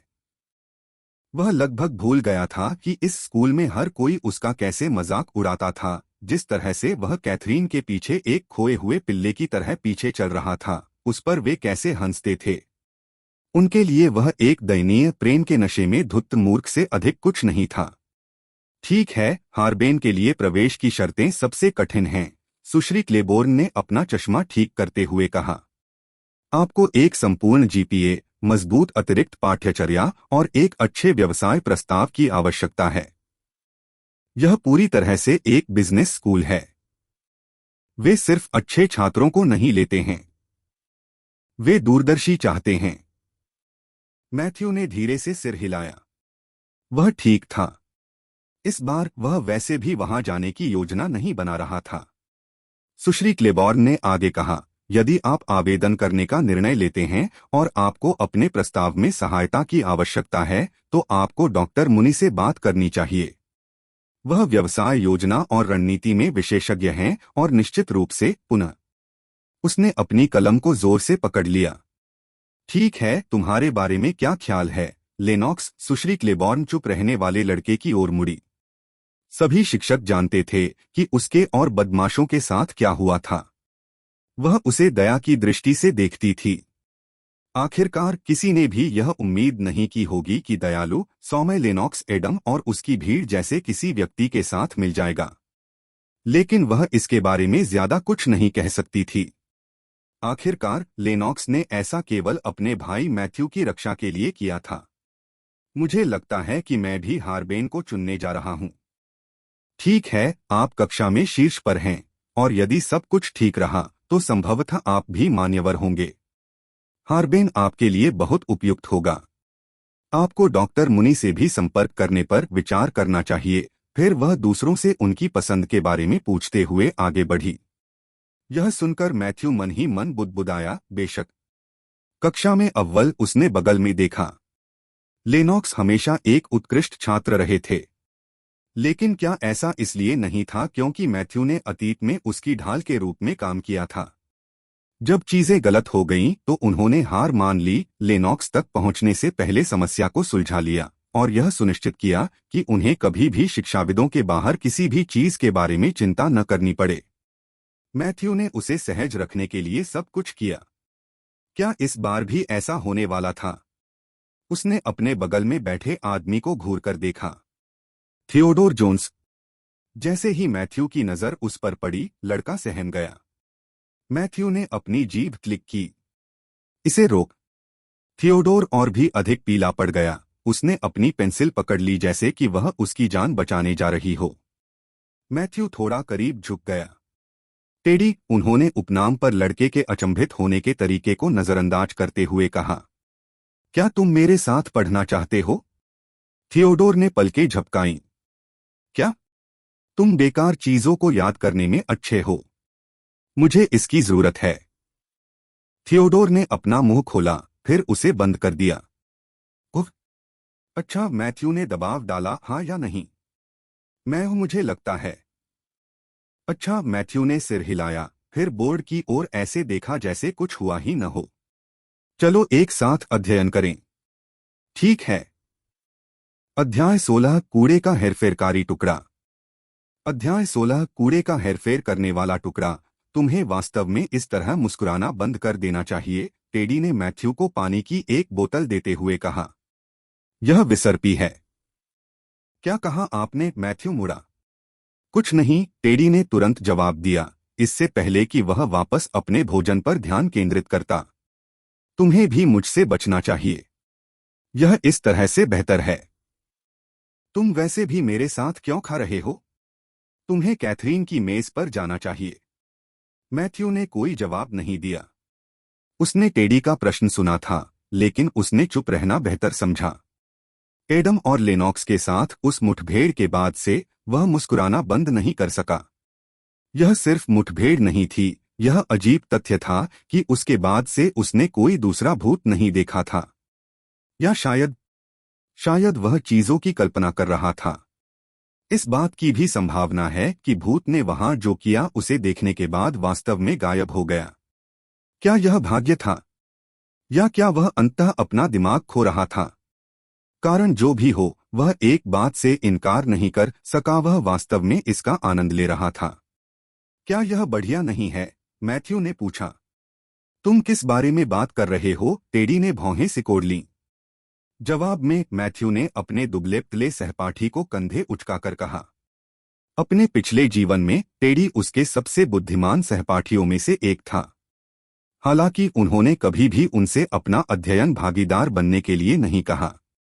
ऐसा इसलिए था क्योंकि वह कैथरीन का पीछा करने में बहुत व्यस्त था। खैर, कुछ चीजें बदलनी होंगी। कैथरीन के बारे में बात करते हुए वह अपनी पीठ पर खंजर जैसी निगाहों को महसूस कर सकता था, लेकिन उसने उन्हें नजरअंदाज करने का फैसला किया। वह जानता था कि यह कैथरीन और उसका दल था। वे पहले से ही उसे उकसाने की कोशिश कर रहे थे, लेकिन उसने कोई प्रतिक्रिया नहीं देने का फैसला किया। वह अपने भोजन पर ध्यान देना चाहता था। Please subscribe the novel explainer channel. इस बार बीफ स्टीक वास्तव में अच्छा है। यह चावल के साथ एकदम सही है। टेडी ने पूछने से पहले उस पर नजर डाली। आप ऐसा व्यवहार क्यों कर रहे हैं जैसे आपने कई हफ्तों से खाना नहीं खाया है? मैथ्यू ने बस कंधे उचकाए। मैं आज सुबह से भूखा हूं। टेडी ने अपनी आंखें सिकोड़ लीं। सच में? आप हाल ही में इतना अजीब व्यवहार क्यों कर रहे हैं? आपने वास्तव में मुझसे अपने साथ अध्ययन करने के लिए कहा था। आप हमेशा कैथरीन से आपको पढ़ाने के लिए कहते थे। मैथ्यू जवाब देने ही वाला था कि उसके आसपास के छात्र अचानक उत्तेजित होने लगे। कुर्सियां बिखर गईं। आवाजें भनभनाहट में उठीं। सामने से किसी ने कहा, अरे, सूची आ गई है। कौन सी सूची? एक अन्य छात्र ने पूछा। अंतिम तिमाही भत्ता सूची। यह पहले ही पोस्ट की जा चुकी है। हांफते हुए पीछा किया। कुछ छात्र हॉलवे बुलेटिन की ओर भागे। मैथ्यू रुक गया, फिर भी उसने अपना चम्मच हवा में ही रखा हुआ था। उसने धीरे से पलकें झपकाईं। उन्हें उम्मीद नहीं थी कि वे वास्तव में आज सूची जारी करेंगे, लेकिन इससे उनका कोई लेना देना नहीं था, इसलिए उन्होंने अपना खाना जारी रखना चुना। हालांकि टेडी अलग था। उसकी आंखें चौड़ी हो गईं। जिन्हें अंतिम तिमाही के लिए भत्ता मिलेगा। यह लिंडबर्ग विश्वविद्यालय की पहल है ना? छात्रवृत्ति छात्रों के लिए एक। मैथ्यू ने उदासीनता से सिर हिलाया। पिछले वर्षों से यह हमेशा कैथरीन ही थी जिसे यह मिला, टेडी ने बुदबुदाया। मुझे उम्मीद है कि उन्होंने इसे अपनी वेबसाइट पर भी पोस्ट किया होगा। टेडी ने अपना फोन खोला। फिर मैथ्यू ने उसे नजरअंदाज कर दिया। वह सही था। पिछले 3 सालों से कैथरीन को ये पैसे हमेशा मिलते रहे। कई लोगों ने सोचा कि वह बस भाग्यशाली थी या यह उसके ग्रेड के कारण था। वे नहीं जानते थे कि यह मैथ्यू के कारण था। मैथ्यू ने अपने पिता को कैथरीन को उसकी क्षमता के लिए इसे देने के लिए मना लिया। संभावित मेरे गधे, मैथ्यू बुदबुदाया। इसके बारे में सबसे बुरी बात यह थी कि मैथ्यू उसे कुछ भी बताने से बहुत डरता था। इसलिए उन्होंने लेनॉक्स को श्रेय लेने दिया और कैथरीन को यह सोचने दिया कि यह लेनॉक्स के प्रभाव के कारण था। फिर अब इसका उससे कोई लेना देना नहीं है। अचानक हुए इस हंगामे ने और भी अधिक छात्रों को आकर्षित किया। कैफेटेरिया में फुसफुसाहट और स्तब्ध हांफने की आवाज गूंजती रही। आखिरकार सभी का ध्यान एक टेबल की ओर चला गया, कैथरीन की। मैंने कैथरीन की बाह पकड़ ली। रो मत कैथी, यह ठीक है। आपके पास अभी भी अन्य छात्रवृत्तियां हैं। एलिसा घबराई हुई फुसफुसाहट में झुक गई। आप अभी भी कक्षा में शीर्ष पर हैं, ठीक है। शायद यह एक गलती है, वे इसे ठीक कर देंगे। लेकिन कैथरीन जमी हुई थी। उसका चेहरा पीला पड़ गया था। जब वह अपने फोन की स्क्रीन को देख रही थी तो उसकी उंगलियां कांप रही थीं। टेडी की आवाज कांप उठी।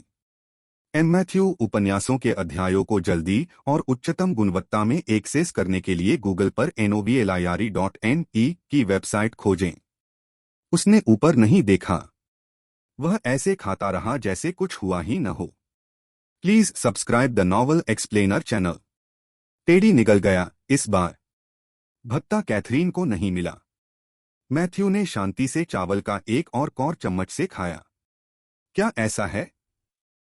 टेडी ने नीचे देखा, फिर ऊपर देखा। क्या आप जानना नहीं चाहते कि यह किसने प्राप्त किया? मुझे कोई दिलचस्पी नहीं है। मुझे वास्तव में यह मिल गया। मैथ्यू ने इस बार खाना बंद कर दिया। चम्मच उसकी थाली के ठीक ऊपर मंडरा रहा था।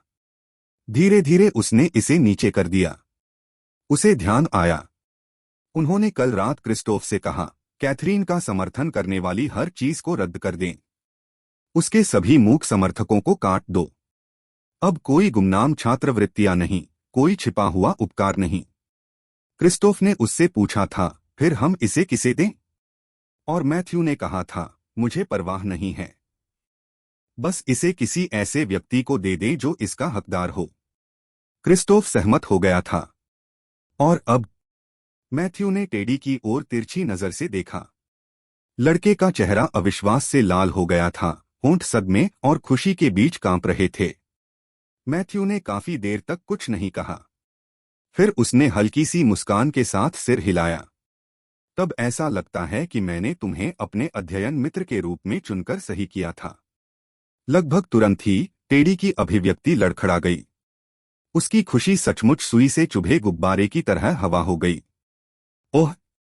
टेडी ने अपना फोन नीचे रख दिया और अपने भोजन की ओर देखा। यह देखकर मैथ्यू ने कहा, इसके बारे में इतना दुखी होना बंद करो। मैथ्यू मुस्कुराया। तुम्हें खुश होना चाहिए। और अब से कृपया मेरा ख्याल रखना। चिंता मत करो। हम उस परीक्षा को एक साथ पास करने जा रहे हैं। उस परीक्षा को एक साथ पास करें। एलिसा की कृपालु आवाज ने उनकी बातचीत में बाधा डाली। मैथ्यू, मुझे नहीं पता था कि तुम इतने बेशर्म हो जाओगे। अतीत में जब कैथरीन को भत्ते मिलते थे तो तुम हमेशा उससे गणित और अन्य विषयों को पढ़ाने के लिए विनती करते थे। अब तुम टेडी को परेशान कर रहे हो। कितना अवसरवादी मूर्ख है। मैथ्यू को इस बात का एहसास भी नहीं हुआ कि एलिसा और मैं पहले से ही उसके पीछे खड़े थे। ये दोनों कुत्ते यहाँ कैसे आए? मैथ्यू ने कहा। आप में मैथ्यू को थप्पड़ मारने ही वाला था कि तभी मैथ्यू ने कैंटीन के कोने की ओर इशारा किया। कैमरे। मैथ्यू मुस्कुराया। फिर वह उठ गया। मेरी भूख पहले ही खत्म हो चुकी है। कक्षा शुरू होने से पहले हमारे पास अभी भी लगभग 30 मिनट हैं। उसने टेडी की ओर देखा। क्या? टेडी ने पूछा। हम अध्ययन करने जा रहे हैं। अध्ययन? मई ने खर्राटा लिया। वाह! क्या तुमने सचमुच सोचा था कि तुम्हारे पास क्षमता है, मैथ्यू? मैथ्यू ने आह भरी। तुम यहाँ क्यों हो? उसने पूछा। हम स्वाभाविक रूप से टेडी से यह पूछने के लिए यहाँ आए हैं कि उसे इस बार भत्ता कैसे मिला, लेकिन ऐसा लगता है कि उत्तर स्पष्ट है। यह आप ही होंगे। एलिसा ने उसकी ओर इशारा किया। क्या आपने पिछले दिन जो हुआ उसके कारण कैथरीन से भत्ता लेने की कोशिश की? क्या आप वाकई इतने बेशर्म हैं, मैथ्यू? मैंने आंखें सिकोड़कर आगे कदम बढ़ाया। तो यह आपकी योजना है? आपको लगता है कि कैथरीन का भत्ता छीनकर वह आपको माफ कर देगी? आप घृणित हैं। मैथ्यू ने अपना सिर थोड़ा झुका लिया। क्षमा चाहता हूं। हंसने से पहले उसने 1 सेकंड के लिए भ्रमित होकर दोहराया। तुम्हें क्या लगता है कि मैं माफ होना चाहता हूं? तुम बहुत ही चालाकीपूर्ण कूड़ाकचरा हो। मई तड़क गया। आप बस उसका ध्यान चाहते हैं। यह वह सब है जो आप हमेशा से चाहते थे। और अब जब वह आपसे बात नहीं करेगी तो आप उसके अच्छे गुणों को वापस पाने के लिए बेचारे टेडी को मोहरे के रूप में इस्तेमाल कर रहे हैं। ठीक है, मैं आपको यह बता दूं। आपने जो किया उसके बाद कैथरीन आपको माफ नहीं करेगी। अध्याय 17 एक ज़ोंबी या कुछ और। अध्याय 17 एक ज़ोंबी या कुछ और। क्या आप चाहते थे कि वह भीख मांगे, मैथ्यू? क्या यही बात है? क्या आप चाहते थे कि वह आपसे इसे वापस देने के लिए भीख मांगे? मे की आवाज इतनी तेज थी कि उसने आसपास के छात्रों का ध्यान आकर्षित किया। ध्यान तुरंत उनकी ओर घूम गया। मैथ्यू भौंचक्का रह गया, लेकिन उसने कोई जवाब नहीं दिया। यह देखकर मैं आगे बढ़ा और उसकी बाह तक पहुंच गया, लेकिन वह उसके स्पर्श से बचते हुए तेजी से पीछे हट गया। तुम सचमुच बेशर्म हो, उसने कहा। इससे पहले कि वह कुछ और कह पाती, एक परिचित आवाज ने तनाव को तोड़ दिया। यहाँ क्या हो रहा है? लेनॉक्स ने पूछा। वह समूह को घूरते हुए उनकी ओर बढ़ा। मैं अभी क्लिनिक से वापस आया हूँ। क्या कुछ हुआ? बेशक कुछ हुआ, एलिसा ने कहा। मैथ्यू ने इस तिमाही के लिए लिंडबर्ग भत्ता सूची से कैथरीन का नाम हटा दिया। वह करीब आ गई। उसकी माँ अभी भी अस्पताल में है, और अब यह? लेनॉक्स, तुम्हें उसकी मदद करनी होगी। तुम्हें बोलना होगा। उसे न्याय दो। वह सही है, मैंने कहा। कैथरीन ने बहुत मेहनत की। जब तक किसी ने हस्तक्षेप नहीं किया, तब तक उसे छोड़ा जाना संभव नहीं है। क्या आप प्रिंसिपल या डीन से बात नहीं कर सकते? लेनॉक्स ने सीधे मैथ्यू की ओर देखा। मैथ्यू, क्या तुमने यह किया? मैथ्यू ने एक छोटा सा कंधे उचकाया। मैं ऐसा क्यों करूंगा? क्या आपको सच में लगता है कि मेरे पास स्कूल को यह बताने के लिए पर्याप्त प्रभाव है कि भत्ता किसे मिलना चाहिए या किसे नहीं मिलना चाहिए? जैसा कि उसे उम्मीद थी, मैं और एलिसा दोनों ने अपना ध्यान लेनॉक्स की ओर लगाया। लेकिन लेनॉक्स की नजर मैथ्यू पर थी। आप क्या कर रहे हो? लेनॉक्स को आश्चर्य हुआ। फिर वह आगे बढ़ा और मैथ्यू की कलाई पकड़ ली। चलो एक सेकंड के लिए बात करते हैं। मैथ्यू ने अपनी बाह पर नजर डाली। जाने दो। जब तक हम बात नहीं करते तब तक नहीं। मैथ्यू ने मुक्त होने के इरादे से एक बार अपना हाथ हिलाया। उसे आश्चर्य हुआ, लेनॉक्स अचानक पीछे की ओर उड़ गया। वह जोर की आवाज के साथ जमीन पर गिरा और गिरते ही एक कुर्सी से टकरा गया। आसपास के छात्रों में से एक तेज हांफने लगी। एक ट्रे फर्श पर खड़खड़ा रही थी। मैथ्यू जमे हुए खड़ा था। ऐसा नहीं होना चाहिए था। उसने अपना हाथ देखा। बिल्कुल उस सुबह की तरह, जब उसने लेनॉक्स को दूर धकेल दिया और बिना कोशिश किए उसे पकड़ लिया। उस समय लेनॉक्स ने शिकायत भी की थी और कहा था कि उसकी पकड़ बहुत कड़ी, बहुत मजबूत है। मैथ्यू ने इसे गंभीरता से नहीं लिया था। उसने अपनी उंगलियां थोड़ी सी मोड़ लीं। कोई दर्द नहीं था। कोई प्रयास नहीं। और फिर भी, क्या बात है? वह मन ही मन बुदबुदाया। जब तक वह पहले से ही उसके सामने नहीं थी, तब तक उसे कैथरीन के आने की भनक तक नहीं लगी। तुमने उसे चोट पहुंचाई, उसने कहा। उसके हाथ मुट्ठियों में बंध गए। जब मैथ्यू ने उसे उत्तर नहीं दिया, तो वह आगे बढ़ी और उसे धक्का दिया या करने की कोशिश की। अफसोस की बात है कि मैथ्यू उसके हाथ से बचते हुए बिना सोचे समझे किनारे की ओर बढ़ गया। अचानक हुई हलचल ने उसे गिरा दिया। कैथरीन लड़खड़ाकर आगे बढ़ी, अपनी गति को रोकने में असमर्थ रही। वह तुरंत अपना पैर खो बैठी और जमीन पर गिर गई। उसके हाथों ने मेज के किनारे को पकड़ लिया, लेकिन गति ने फिर भी उसका संतुलन बिगाड़ दिया। वह फर्श पर गिर गई, उसका फोन उसकी पकड़ से छूट गया और टाइल्स पर फिसल गया। कैफेटेरिया में हांफने का एक और दौर भर गया। मैथ्यू ने पलकें झपकाईं। उसका इरादा चकमा देने का नहीं था। उसका शरीर अपने आप हिलने लगा। उसने कैथरीन की ओर देखा, जो अभी भी फर्श पर थी। फिर उसने दोबारा अपने हाथ की ओर देखा। कुछ ठीक नहीं था। कैथरीन, कैथरीन, क्या तुम ठीक हो? मैं और एलिसा ने एक ही समय में कहा। दोनों महिलाएं कैथरीन की तरफ दौड़ी और उसे ऊपर उठाने में मदद की। मैं हूं, कैथरीन ने कहा। वह दर्द से कराह उठी।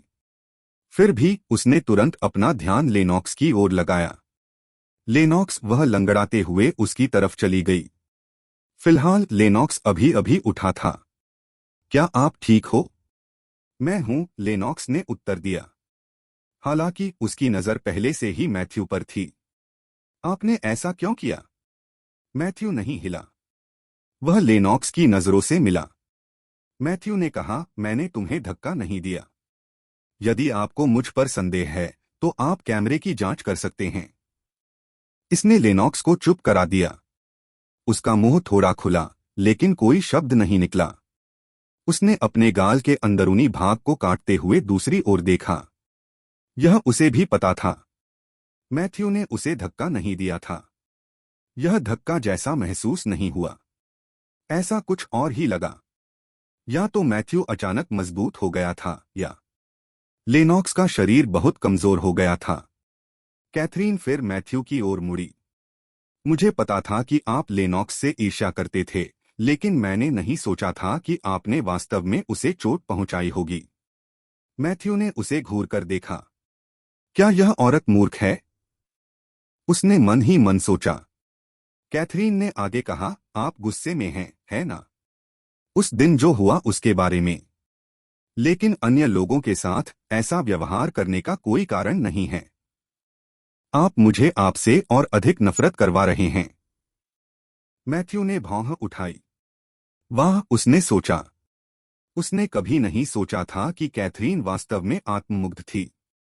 उसे ऐसा कोई व्यक्ति कैसे पसंद आया? क्या वह मूर्ख था या कुछ और?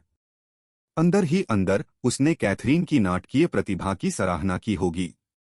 यदि वह कभी अभिनेत्री बनी तो उन्हें पूरा यकीन था कि यह लाभदायक होगा। जब वह इस तरह पंक्तियां फेंकती थी तो वह जरा भी नहीं घबराती थी। प्रभावशाली। भीड़ उनके चारों ओर बड़बड़ा रही थी। कुछ लोग मन ही मन फुसफुसा रहे थे। जैसे ही मैं एक कदम आगे बढ़ी, किसी ने उसकी तस्वीर खींच ली। मैथ्यू, मैंने कहा। माफी चाहता हूं। अभी? मैथ्यू ने लेनॉक्स की ओर रुख किया। क्या आपको माफी की जरूरत है? लेनॉक्स झिझका। उसने एक बार अपना सिर हिलाया। नहीं। मैथ्यू ने पीछे मुड़कर मई की ओर देखा, फिर कैथरीन की ओर। ठीक है, अगर उसे इसकी जरूरत नहीं है तो मैं माफी क्यों मांगूंगा? आप? एलिसा, यह काफी है, लेनॉक्स ने कहा। वह तेजी से कैथरीन की ओर मुड़ा। क्या आप ठीक हो? हाँ, मैं हूं। लेनॉक्स ने कहा, आइए मैं आपके साथ क्लिनिक चलूं। हमें यह सुनिश्चित करना होगा कि आप आएं अंदर से। यह उस लानत मैथ्यू से दूर जाने की कोशिश करने का उसका तरीका था। वह नहीं जानता था कि क्या हो रहा है, लेकिन मैथ्यू स्पष्ट रूप से बदल गया था और उसे पसंद नहीं था कि यह कहाँ हो रहा था। लेकिन कैथरीन ने झिझकते हुए मैथ्यू की ओर देखा। दरअसल वह भी उसके माफी मांगने का इंतजार कर रही थी। चलो, लेनॉक्स ने कहा। मैथ्यू ने मुझे धक्का नहीं दिया। यह एक दुर्घटना थी। चलो क्लिनिक चलते हैं ताकि वे आपकी जांच कर सकें। इस बार उन्होंने कैथरीन के जवाब का इंतजार नहीं किया। इसके बजाय वह नीचे झुका और उसे एक राजकुमारी कैरी बैग में ले गया। कैफेटेरिया में आश्चर्यचकित हांफने की लहर फैल गई, लेकिन लेनॉक्स ने उन्हें नजरअंदाज कर दिया। वह दयालुता के कारण ऐसा नहीं कर रहा था। उसका एक लक्ष्य था, वह देखना चाहता था कि मैथ्यू को अब भी परवाह है या नहीं। अतीत में कैथरीन को चोट लगने पर मैथ्यू तुरंत भाग जाता था। वह उसे स्वयं ले जाने पर जोर देता। कैथरीन ने आमतौर पर मना कर दिया। उसने क्लिनिक तक लंगड़ा कर जाना पसंद किया और दावा किया कि वह किसी को परेशान नहीं करना चाहती थी। लेकिन अब लेनॉक्स उसे बिना पूछे ले गया। वह देखना चाहता था कि मैथ्यू क्या करेगा। क्या वह प्रतिक्रिया देगा? क्या उसे ईर्ष्या होगी? क्या पुरानी आदतें आ जाएंगी? लेनॉक्स ने जांच करने के लिए उसके कंधे पर नजर डाली, लेकिन मैथ्यू अब वहां नहीं था। एह! मैथ्यू कहाँ गया? स्वाभाविक रूप से मैथ्यू पहले से ही कैफेटेरिया के बाहर था। वह नहीं रुका। वह गुजरते हुए छात्रों की भ्रमित नजरों को नजरअंदाज करते हुए दालान से होते हुए पीछे के रास्ते से बाहर निकल गया। उसके पास समझाने का समय नहीं था। उसे बस वहां से निकलने की जरूरत थी, कहीं लोगों के बिना, कहीं बिना कैमरों के। केवल एक ही जगह थी जो दिमाग में आई। वह नई कक्षाओं से होते हुए परिसर के पीछे की ओर चला गया। पुरानी इमारतें अभी भी खड़ी थीं, हालांकि नाम मात्र की। वर्षों पहले शिक्षा ब्यूरो के सुरक्षा निरीक्षण में विफल होने के बाद उन्हें अछूता छोड़ दिया गया था। तब से क्षेत्र को सील कर दिया गया था और विध्वंस और पुनर्निर्माण की प्रतीक्षा की जा रही थी। मैथ्यू टूटी हुई बाड़ से फिसल गया और टूटे हुए फुटपाथ पर भाग गया। घास और खरपतवार पहले ही जमीन पर कब्जा कर चुके थे। वह तब तक नहीं रुका जब तक कि वह आखिरी इमारत के पीछे पेड़ों की कतार तक नहीं पहुंच गया। जंगल अभी भी था। कोई कैमरे नहीं, कोई छात्र नहीं, बस चुप्पी। मैथ्यू दो पेड़ों के बीच चला गया और तब तक गहराई में चला गया जब तक उसे यकीन नहीं हो गया कि उसे देखा नहीं जा सकता। उन्होंने एक बार फिर इलाके की जांच की, कोई संचलन नहीं। किसी ने उसका पीछा नहीं किया। उसने सांस छोड़ी, अपनी मुट्ठियां भींच लीं, फिर आंखें बंद कर लीं। उसका दिल अब भी तेजी से धड़क रहा था। कैफेटेरिया का वह दृश्य उसके दिमाग में बार बार घूम रहा था। लेनॉक्स को वापस फेंका जा रहा है। कैथरीन गिर रही है। वह सामान्य नहीं था। इनमें से कुछ भी नहीं था। उन्होंने आंखें खोली। फिर बिना किसी हिचकिचाहट के उसने अपनी पूरी ताकत से निकटतम पेड़ पर मुक्का मारा। प्रभाव उसके पोर तक पहुंचा। छाल फट गई। हवा में धूल की एक पतली परत छा गई। उसने नीचे देखा और देखा कि छाल फट गई थी। उसके हाथ में चोट लगी, लेकिन वह टूटा नहीं। कोई चोट नहीं, कोई खून नहीं। उसने फिर अपनी मुट्ठी कस ली। इसका कोई मतलब नहीं है, वह बुदबुदाया। उसकी आवाज धीमी थी। क्या चल रहा है? तना हिल गया। छोटे छोटे टुकड़ों में टुकड़े उड़ गए। उसकी मुट्ठी स्थिर रही। उस समय वह लेनॉक्स को उचित लड़ाई में भी नहीं हरा सका। वह हमेशा दूसरों पर या एहसानों पर निर्भर रहता था। लेकिन अब यह सामान्य ताकत नहीं थी। यह करीब भी नहीं था। उसने अपना हाथ देखा और याद किया कि टेडी ने पहले क्या कहा था। आप हाल ही में अजीब व्यवहार कर रहे हैं। हद से ज्यादा अजीब। इस बार कोई भूत तो नहीं था, लेकिन उसे इसका एहसास हुआ। जैसे उसके अंदर कुछ हिल गया। जब से वह पत्थर उसके सपने में गायब हुआ, कुछ बदल गया था। उसका शरीर पहले जैसा नहीं था। वह पेड़ के सहारे पीछे की ओर झुक गया और तब तक फिसलता रहा जब तक कि वह जमीन पर नहीं बैठ गया। मेरे साथ क्या हो रहा है? वह किसी दुखद फिल्म के नायक की तरह नाटकीय ढंग से दूर की ओर देखते हुए फुसफुसाया। पेट की तेज गड़गड़ाहट ने तुरंत उसके गहरे विचारों को बाधित कर दिया। फिर वह ऐसे रुका जैसे उसे कुछ एहसास हुआ हो। जब से मैं वापस आया हूं तब से भूख से मर रहा हूं। फिर यह अजीब ताकत है। और मुझे भूतों के बारे में जानने की भी जरूरत नहीं है, उसने चिल्लाते हुए कहा। वह अचानक रुक गया और अपनी बंद मुट्ठी को देखने लगा। रुको, क्या मैं ज़ोंबी या कुछ और में बदल गया? अध्याय 18 एक दोषपूर्ण ज़ोंबी। अध्याय 18 एक दोषपूर्ण ज़ोंबी। युवा मास्टर, आप कल से कुछ भी नहीं खा रहे हैं। क्रिस्टोफ ने उस पर चिंतित दृष्टि डाली। क्या आप इस भूख से मरने वाली चीज के बारे में निश्चित हैं कि? मैथ्यू ने कहा, इसे आंतरायिक उपवास कहा जाता है, यह पता लगाने के लिए कि क्या वह वास्तव में एक ज़ोंबी था। उसने खुद को चोट पहुंचाने के बजाय कुछ अलग करने का फैसला किया। उसे हर चीज का दर्द नापसंद था और वह उस दर्द का अनुभव नहीं करना चाहता था जो उसने अपने पिछले जीवन में महसूस किया था। इसलिए वह खुद को भूखा रख रहा था। मैंने कल रात 6 बजे से पहले रात का भोजन कर लिया था और यह वर्तमान में है। दोपहर के 1 बजे, क्रिस्टोफ ने कहा। ठीक है, तो मैं अब लगभग 19 घंटे से उपवास कर रहा हूं। उसने अपना ध्यान वापस उस किताब की ओर लगाया जो वह पढ़ रहा था। रात के खाने के कुछ देर बाद ही भूख लगनी शुरू हो गई थी, लेकिन यह सामान्य भूख नहीं थी। उसे भोजन का स्वाद अब भी याद था, फिर भी वह स्वादिष्ट लगता था। लेकिन कुछ बुरा लगा। भोजन से उसे संतुष्टि नहीं मिली। इससे उसका पेट नहीं भरा। जरूरी नहीं। इस भूख में कुछ अलग बात थी, कुछ और गहरा। मेरा एक दोस्त आज आएगा। उसका नाम टेडी है। उसे अंदर आने दो। कुछ और करने से पहले उसने क्रिस्टोफ के पीछे चल रहे भूत पर नजर डाली। एक बात स्पष्ट थी, उसकी भूख किसी तरह भूतों से जुड़ी थी। जैसे ही उसे अपने पेट में वह गहरा, चुभने वाला खालीपन महसूस होने लगा, आत्माएं फिर से प्रकट होने लगीं। वह अभी भी यह नहीं बता सका कि पिछले दिन एडम के साथ हुई उस मुलाकात ने उसे कैसे, क्यों अजीब तरह से बेहतर महसूस कराया था। लेकिन अब जब भूख वापस आ गई थी, तो उनकी भी भूख वापस आ गई थी।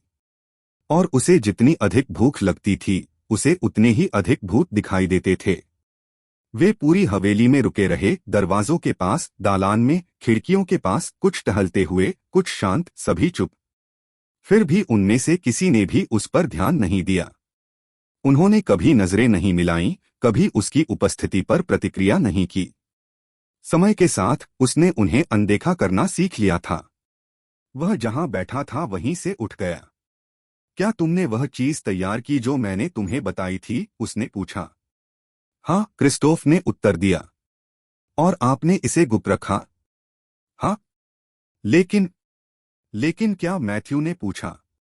युवा मास्टर, क्या मैं जान सकता हूं कि आपने मुझसे सुअर का मस्तिष्क तैयार करने के लिए क्यों कहा? मैथ्यू ने पलकें झपकाईं।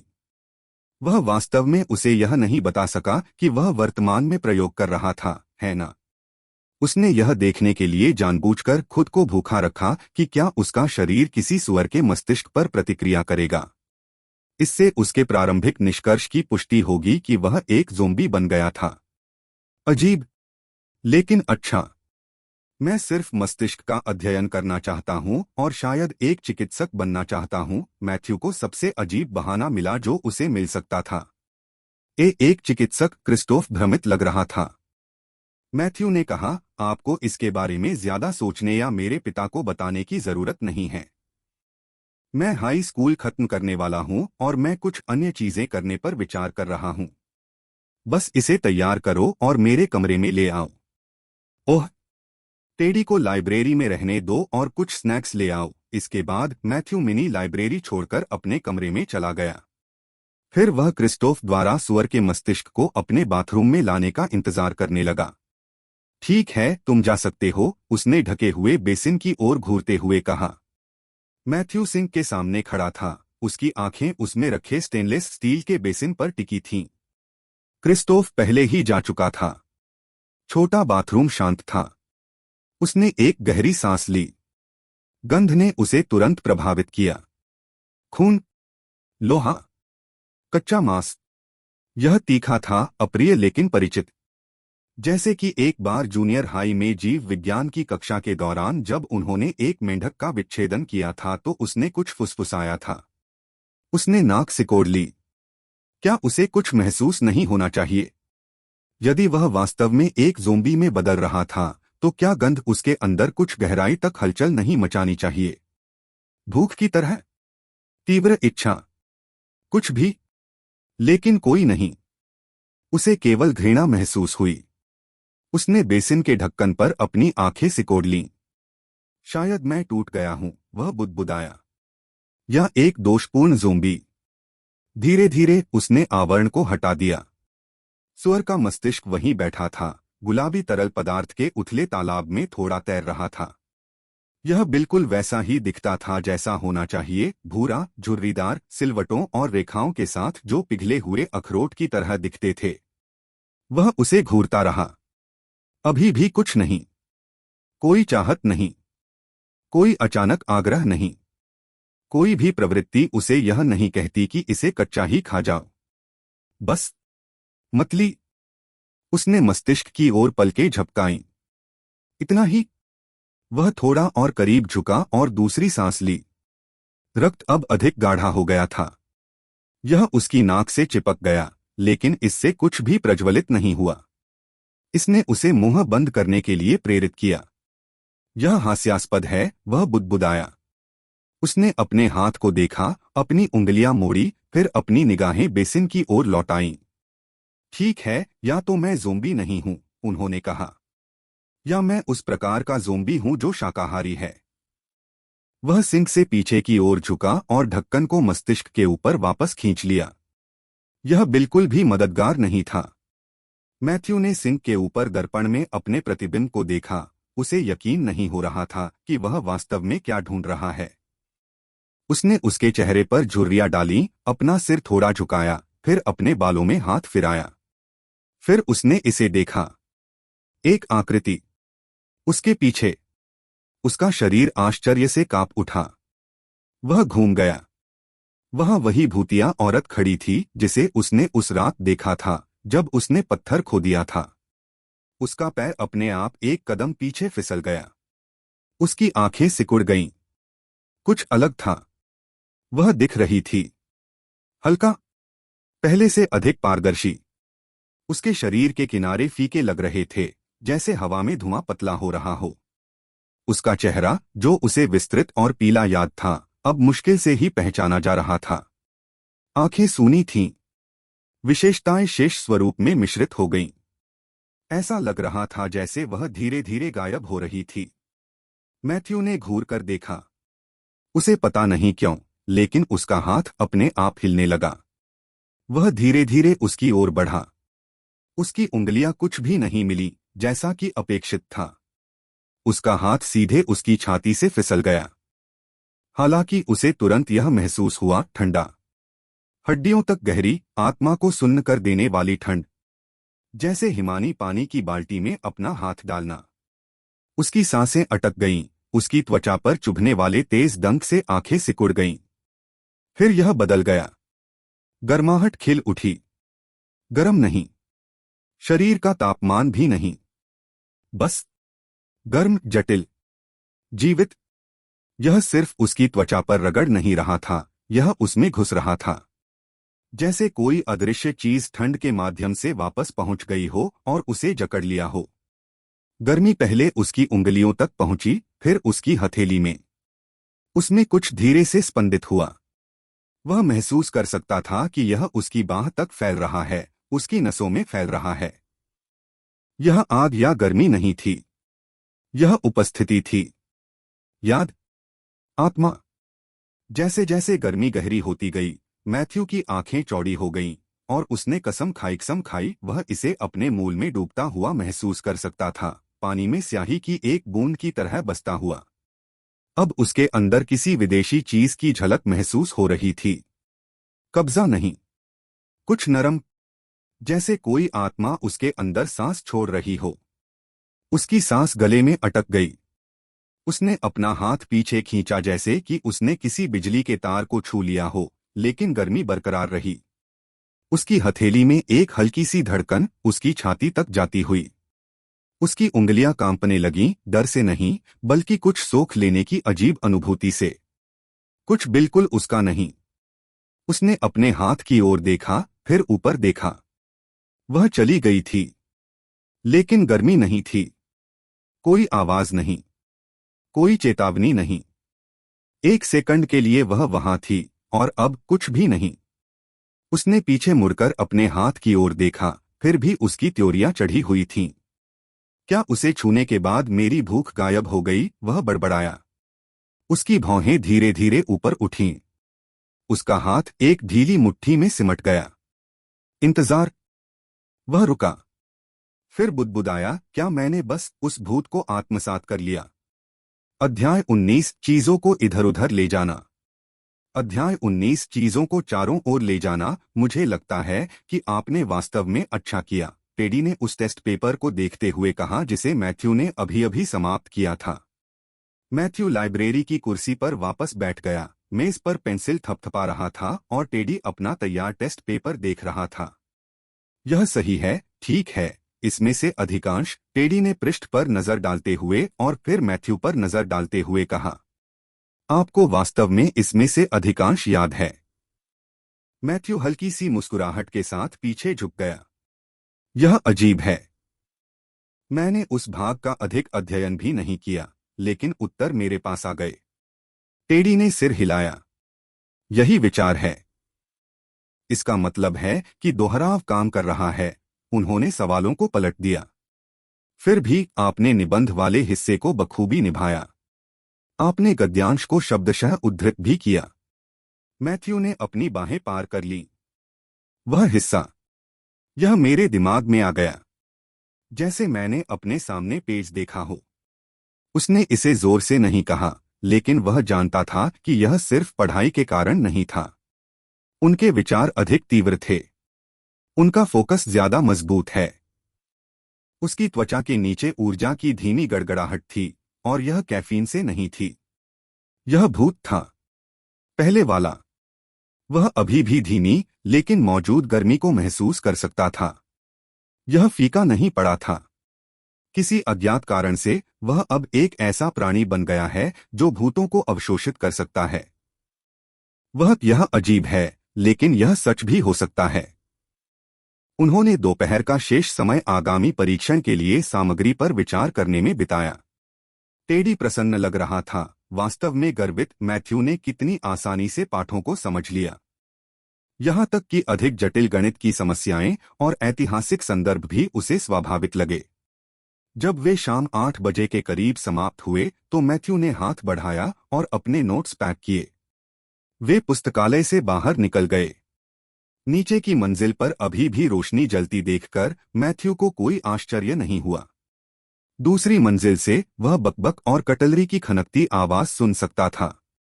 क्रिस्टोफ ने पहले उल्लेख किया था कि लेनॉक्स ने कैथरीन और उसके दोस्तों को अध्ययन के लिए आमंत्रित किया था। चूंकि मैथ्यू ने पुस्तकालय पर कब्जा कर लिया था, वे इसके बजाय लेनॉक्स के कमरे का उपयोग कर रहे थे।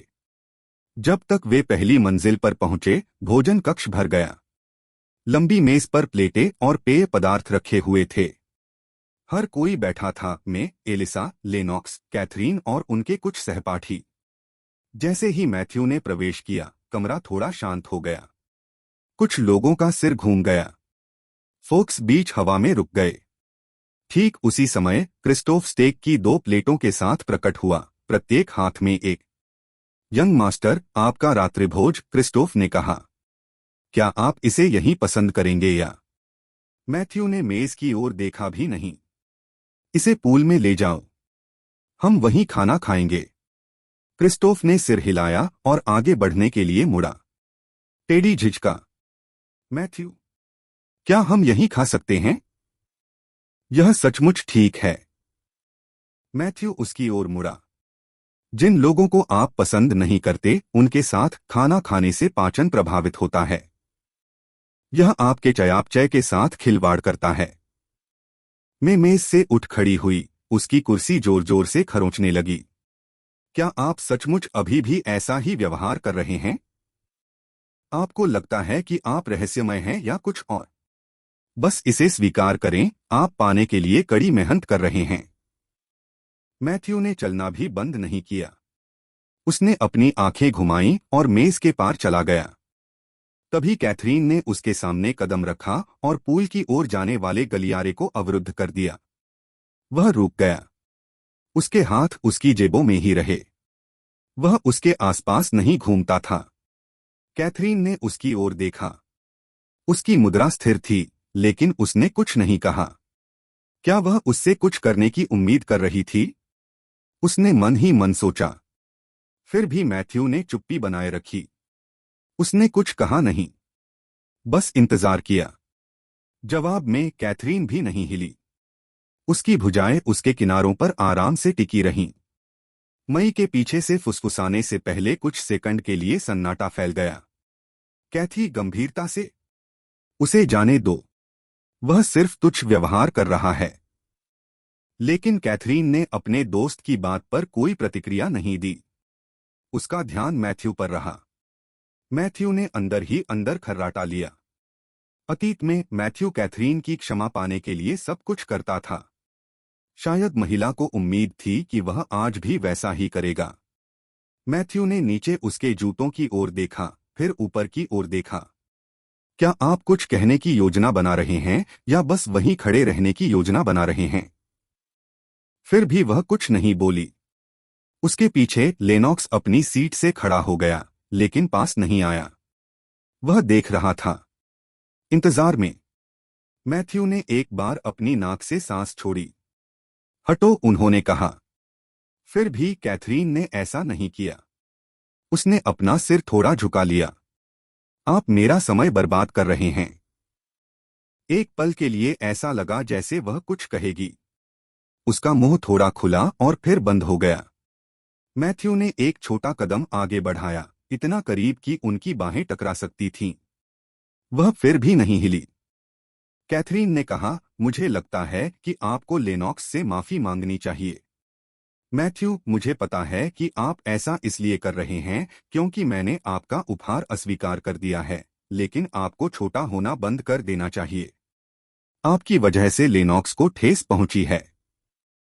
इससे पहले कि मैथ्यू जवाब दे पाता, एलिसा बोली, और कैथरीन को आपकी वजह से सूची से हटा दिया गया था। कम से कम आप यह स्वीकार कर सकते हैं कि आप गलत थे, उन दोनों से माफी मांगें और उसका नाम वापस उस सूची में डाल दें। मैथ्यू मुस्कुराया। उसकी नजर लेनॉक्स पर गई, जो कैथरीन के ठीक पीछे खड़ा था। लेनॉक्स, मैथ्यू ने कहा। आप उसका नाम उस सूची में वापस नहीं जोड़ सकते। लेनॉक्स की अभिव्यक्ति कड़ी हो गई। मेरे पास उस तरह की शक्ति नहीं है। मैथ्यू ने खर्राटा लिया। यह अजीब है। आपके पास पहले भी शक्ति थी। क्या बदला? कुछ लोगों का सिर घूम गया। जैसे ही सभी ने लेनॉक्स की ओर देखा, मेज के चारों ओर हवा थोड़ी बदल गई। मैथ्यू ने आगे कहा, क्या लेनॉक्स लिंडबर्ग परिवार का महान युवा गुरु नहीं है? मैं सिर्फ पहाड़ों से आया रिश्तेदार हूं, है ना? तो आप सभी मुझे ऐसा करने के लिए क्यों कह रहे हैं? एलिसा का चेहरा लाल हो गया। यह बात नहीं है, मैथ्यू। तो फिर बात क्या है? मैथ्यू ने पूछा। उसने उसकी ओर देखा। अगर मैं माफी नहीं मांगूंगा तो क्या होगा? एलिसा सीधी हो गई। कैथरीन आपसे फिर कभी बात नहीं करेगी। मैथ्यू मुस्कुराया। उसकी नजर कैथरीन पर पड़ी। वह बहुत देर तक उसे देखता रहा। उसके दिमाग में यादें आसानी से वापस आ गईं। उसके पिछले जीवन में कैथरीन ने उससे उसके लिए सब कुछ करवाया था। उसने उससे हर चीज के लिए भुगतान करने, अपना जीवन व्यवस्थित करने और अपने कर्जों को चुकाने के लिए कहा था। और हर बार जब उसने उसके लिए चीजें आसान बनाने के लिए कुछ देने की कोशिश की, तो उसने उससे कहा कि वह सिर्फ उसका स्नेह खरीदने की कोशिश कर रहा था। इसलिए मैथ्यू को सब कुछ गुप्त रूप से करना पड़ा, और सभी ने मान लिया कि इसके पीछे लेनॉक्स था। कैथरीन ने भी इस पर विश्वास किया।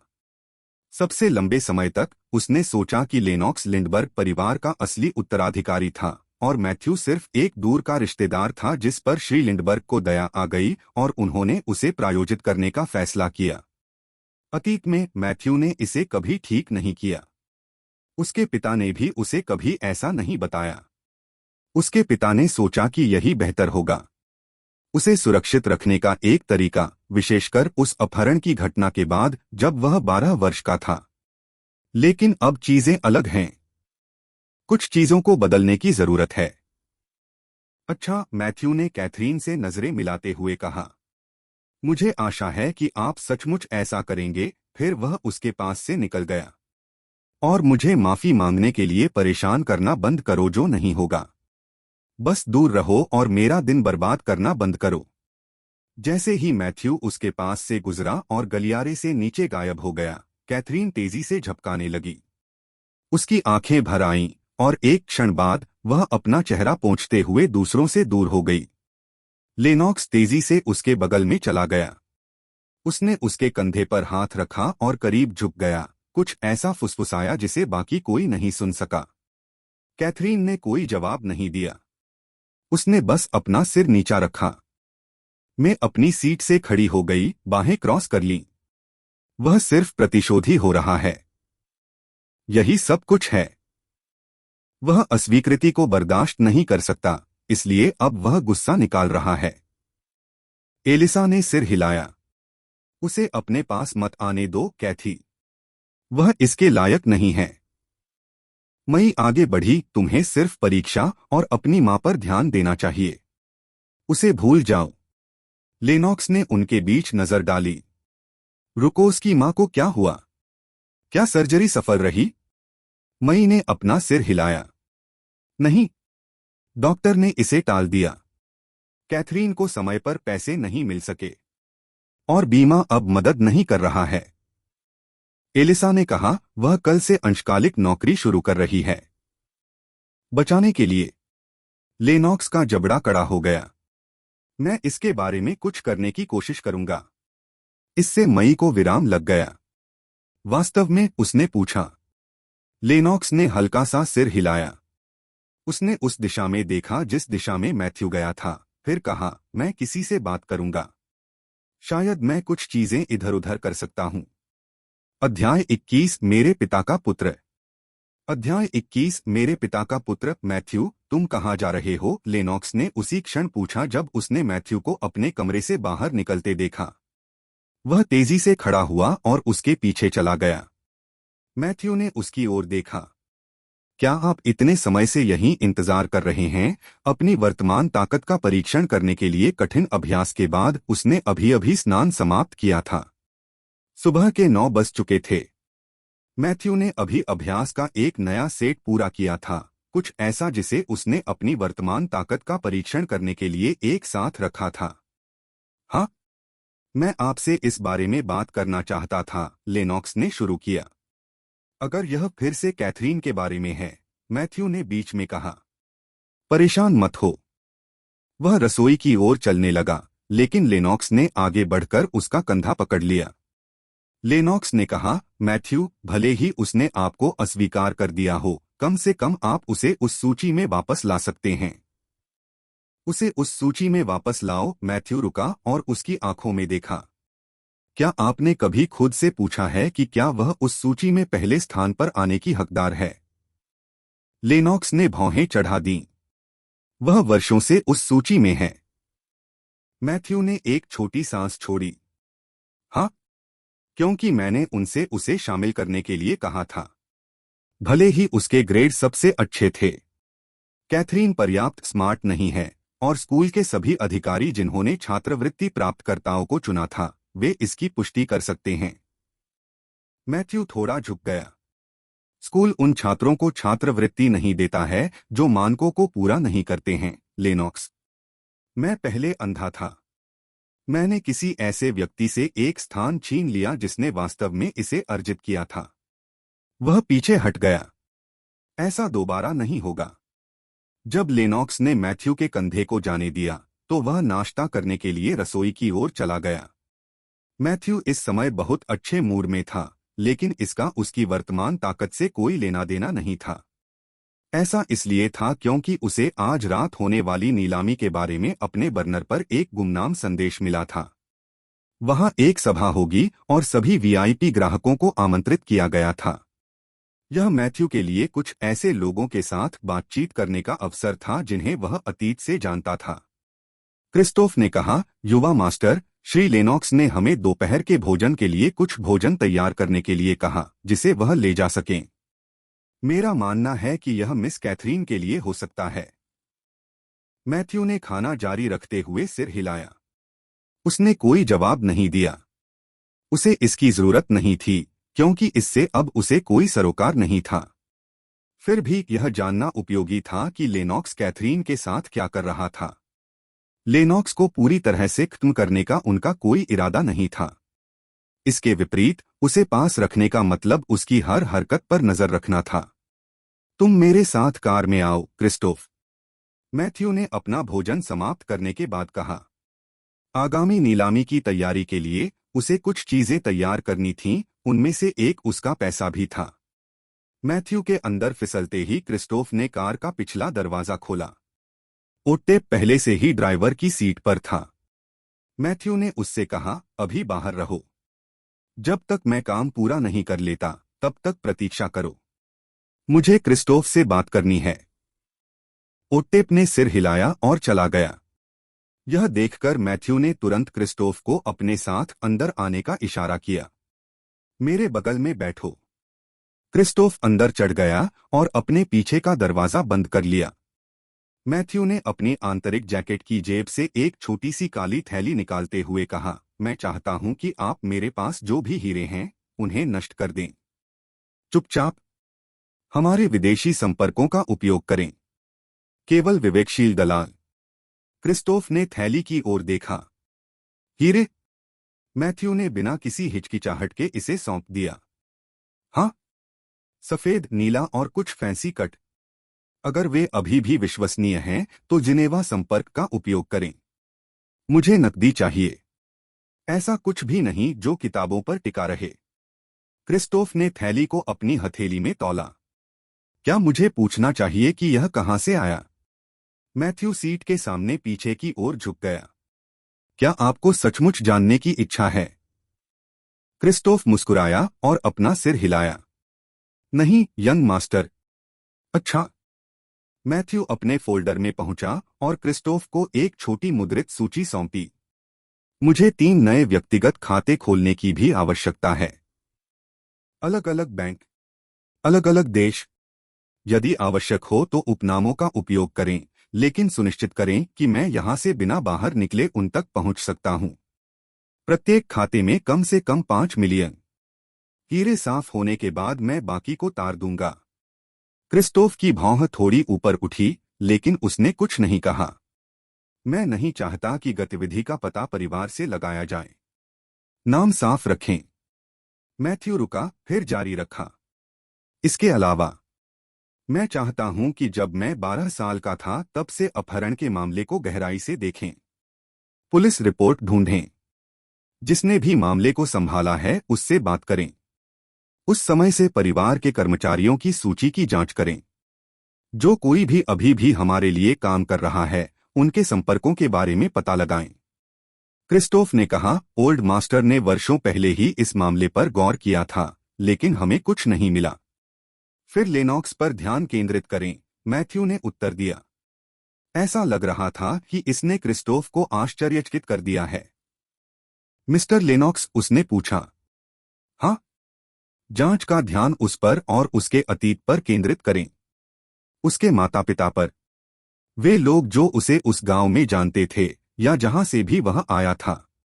क्रिस्टोफ ने सिर हिलाया। और अगर मुझे कुछ मिल गया तो? मुझे अपडेट रखें। किसी और को मत बताना। बूढ़े आदमी को भी नहीं। यह मैथ्यू ने जानबूझकर विराम दिया। ये और कुछ नहीं बल्कि धारणाएं हैं। क्रिस्टोफ ने अपनी पॉकेट नोटबुक में कुछ नोट्स बनाए। समझ गया, वह बोला। और एक और बात, मैथ्यू ने कहा। मैं चाहता हूं कि कोई लेनॉक्स का अनुसरण करे। हर समय, हर 2 सप्ताह में पूंछ बदल लें। कभी भी एक ही आदमी 2 बार नहीं। जब तक अत्यंत आवश्यक न हो, संपर्क न करें। क्रिस्टोफ ने अपना सिर झुका लिया। यह करने योग्य है। और कुछ? हाँ। परीक्षा के बाद मैं कैनकन के लिए उड़ान भरना चाहता हूं, मैथ्यू ने कहा। मुझे अपने पिता से बात करनी है। व्यक्तिगत रूप से। क्रिस्टोफ ने उसकी ओर देखा, मानो उसके विचारों को पढ़ रहे हों। मैथ्यू ने आगे कहा, उसने मुझसे कहा कि वह इस समय के आसपास कैनकन में होगा। मैथ्यू ने झूठ बोला। उनके वर्तमान विवाद के कारण उनके पिता ने महीनों तक उनसे बात नहीं की थी। वह केवल यह जानता था कि उसके पिछले जीवन में जो हुआ उसके कारण वह इस समय कैनकन में था। इस बार ऐसा होने पर मैथ्यू को वहां मौजूद रहना था। मैथ्यू ने अपनी नजर खिड़की पर रखी।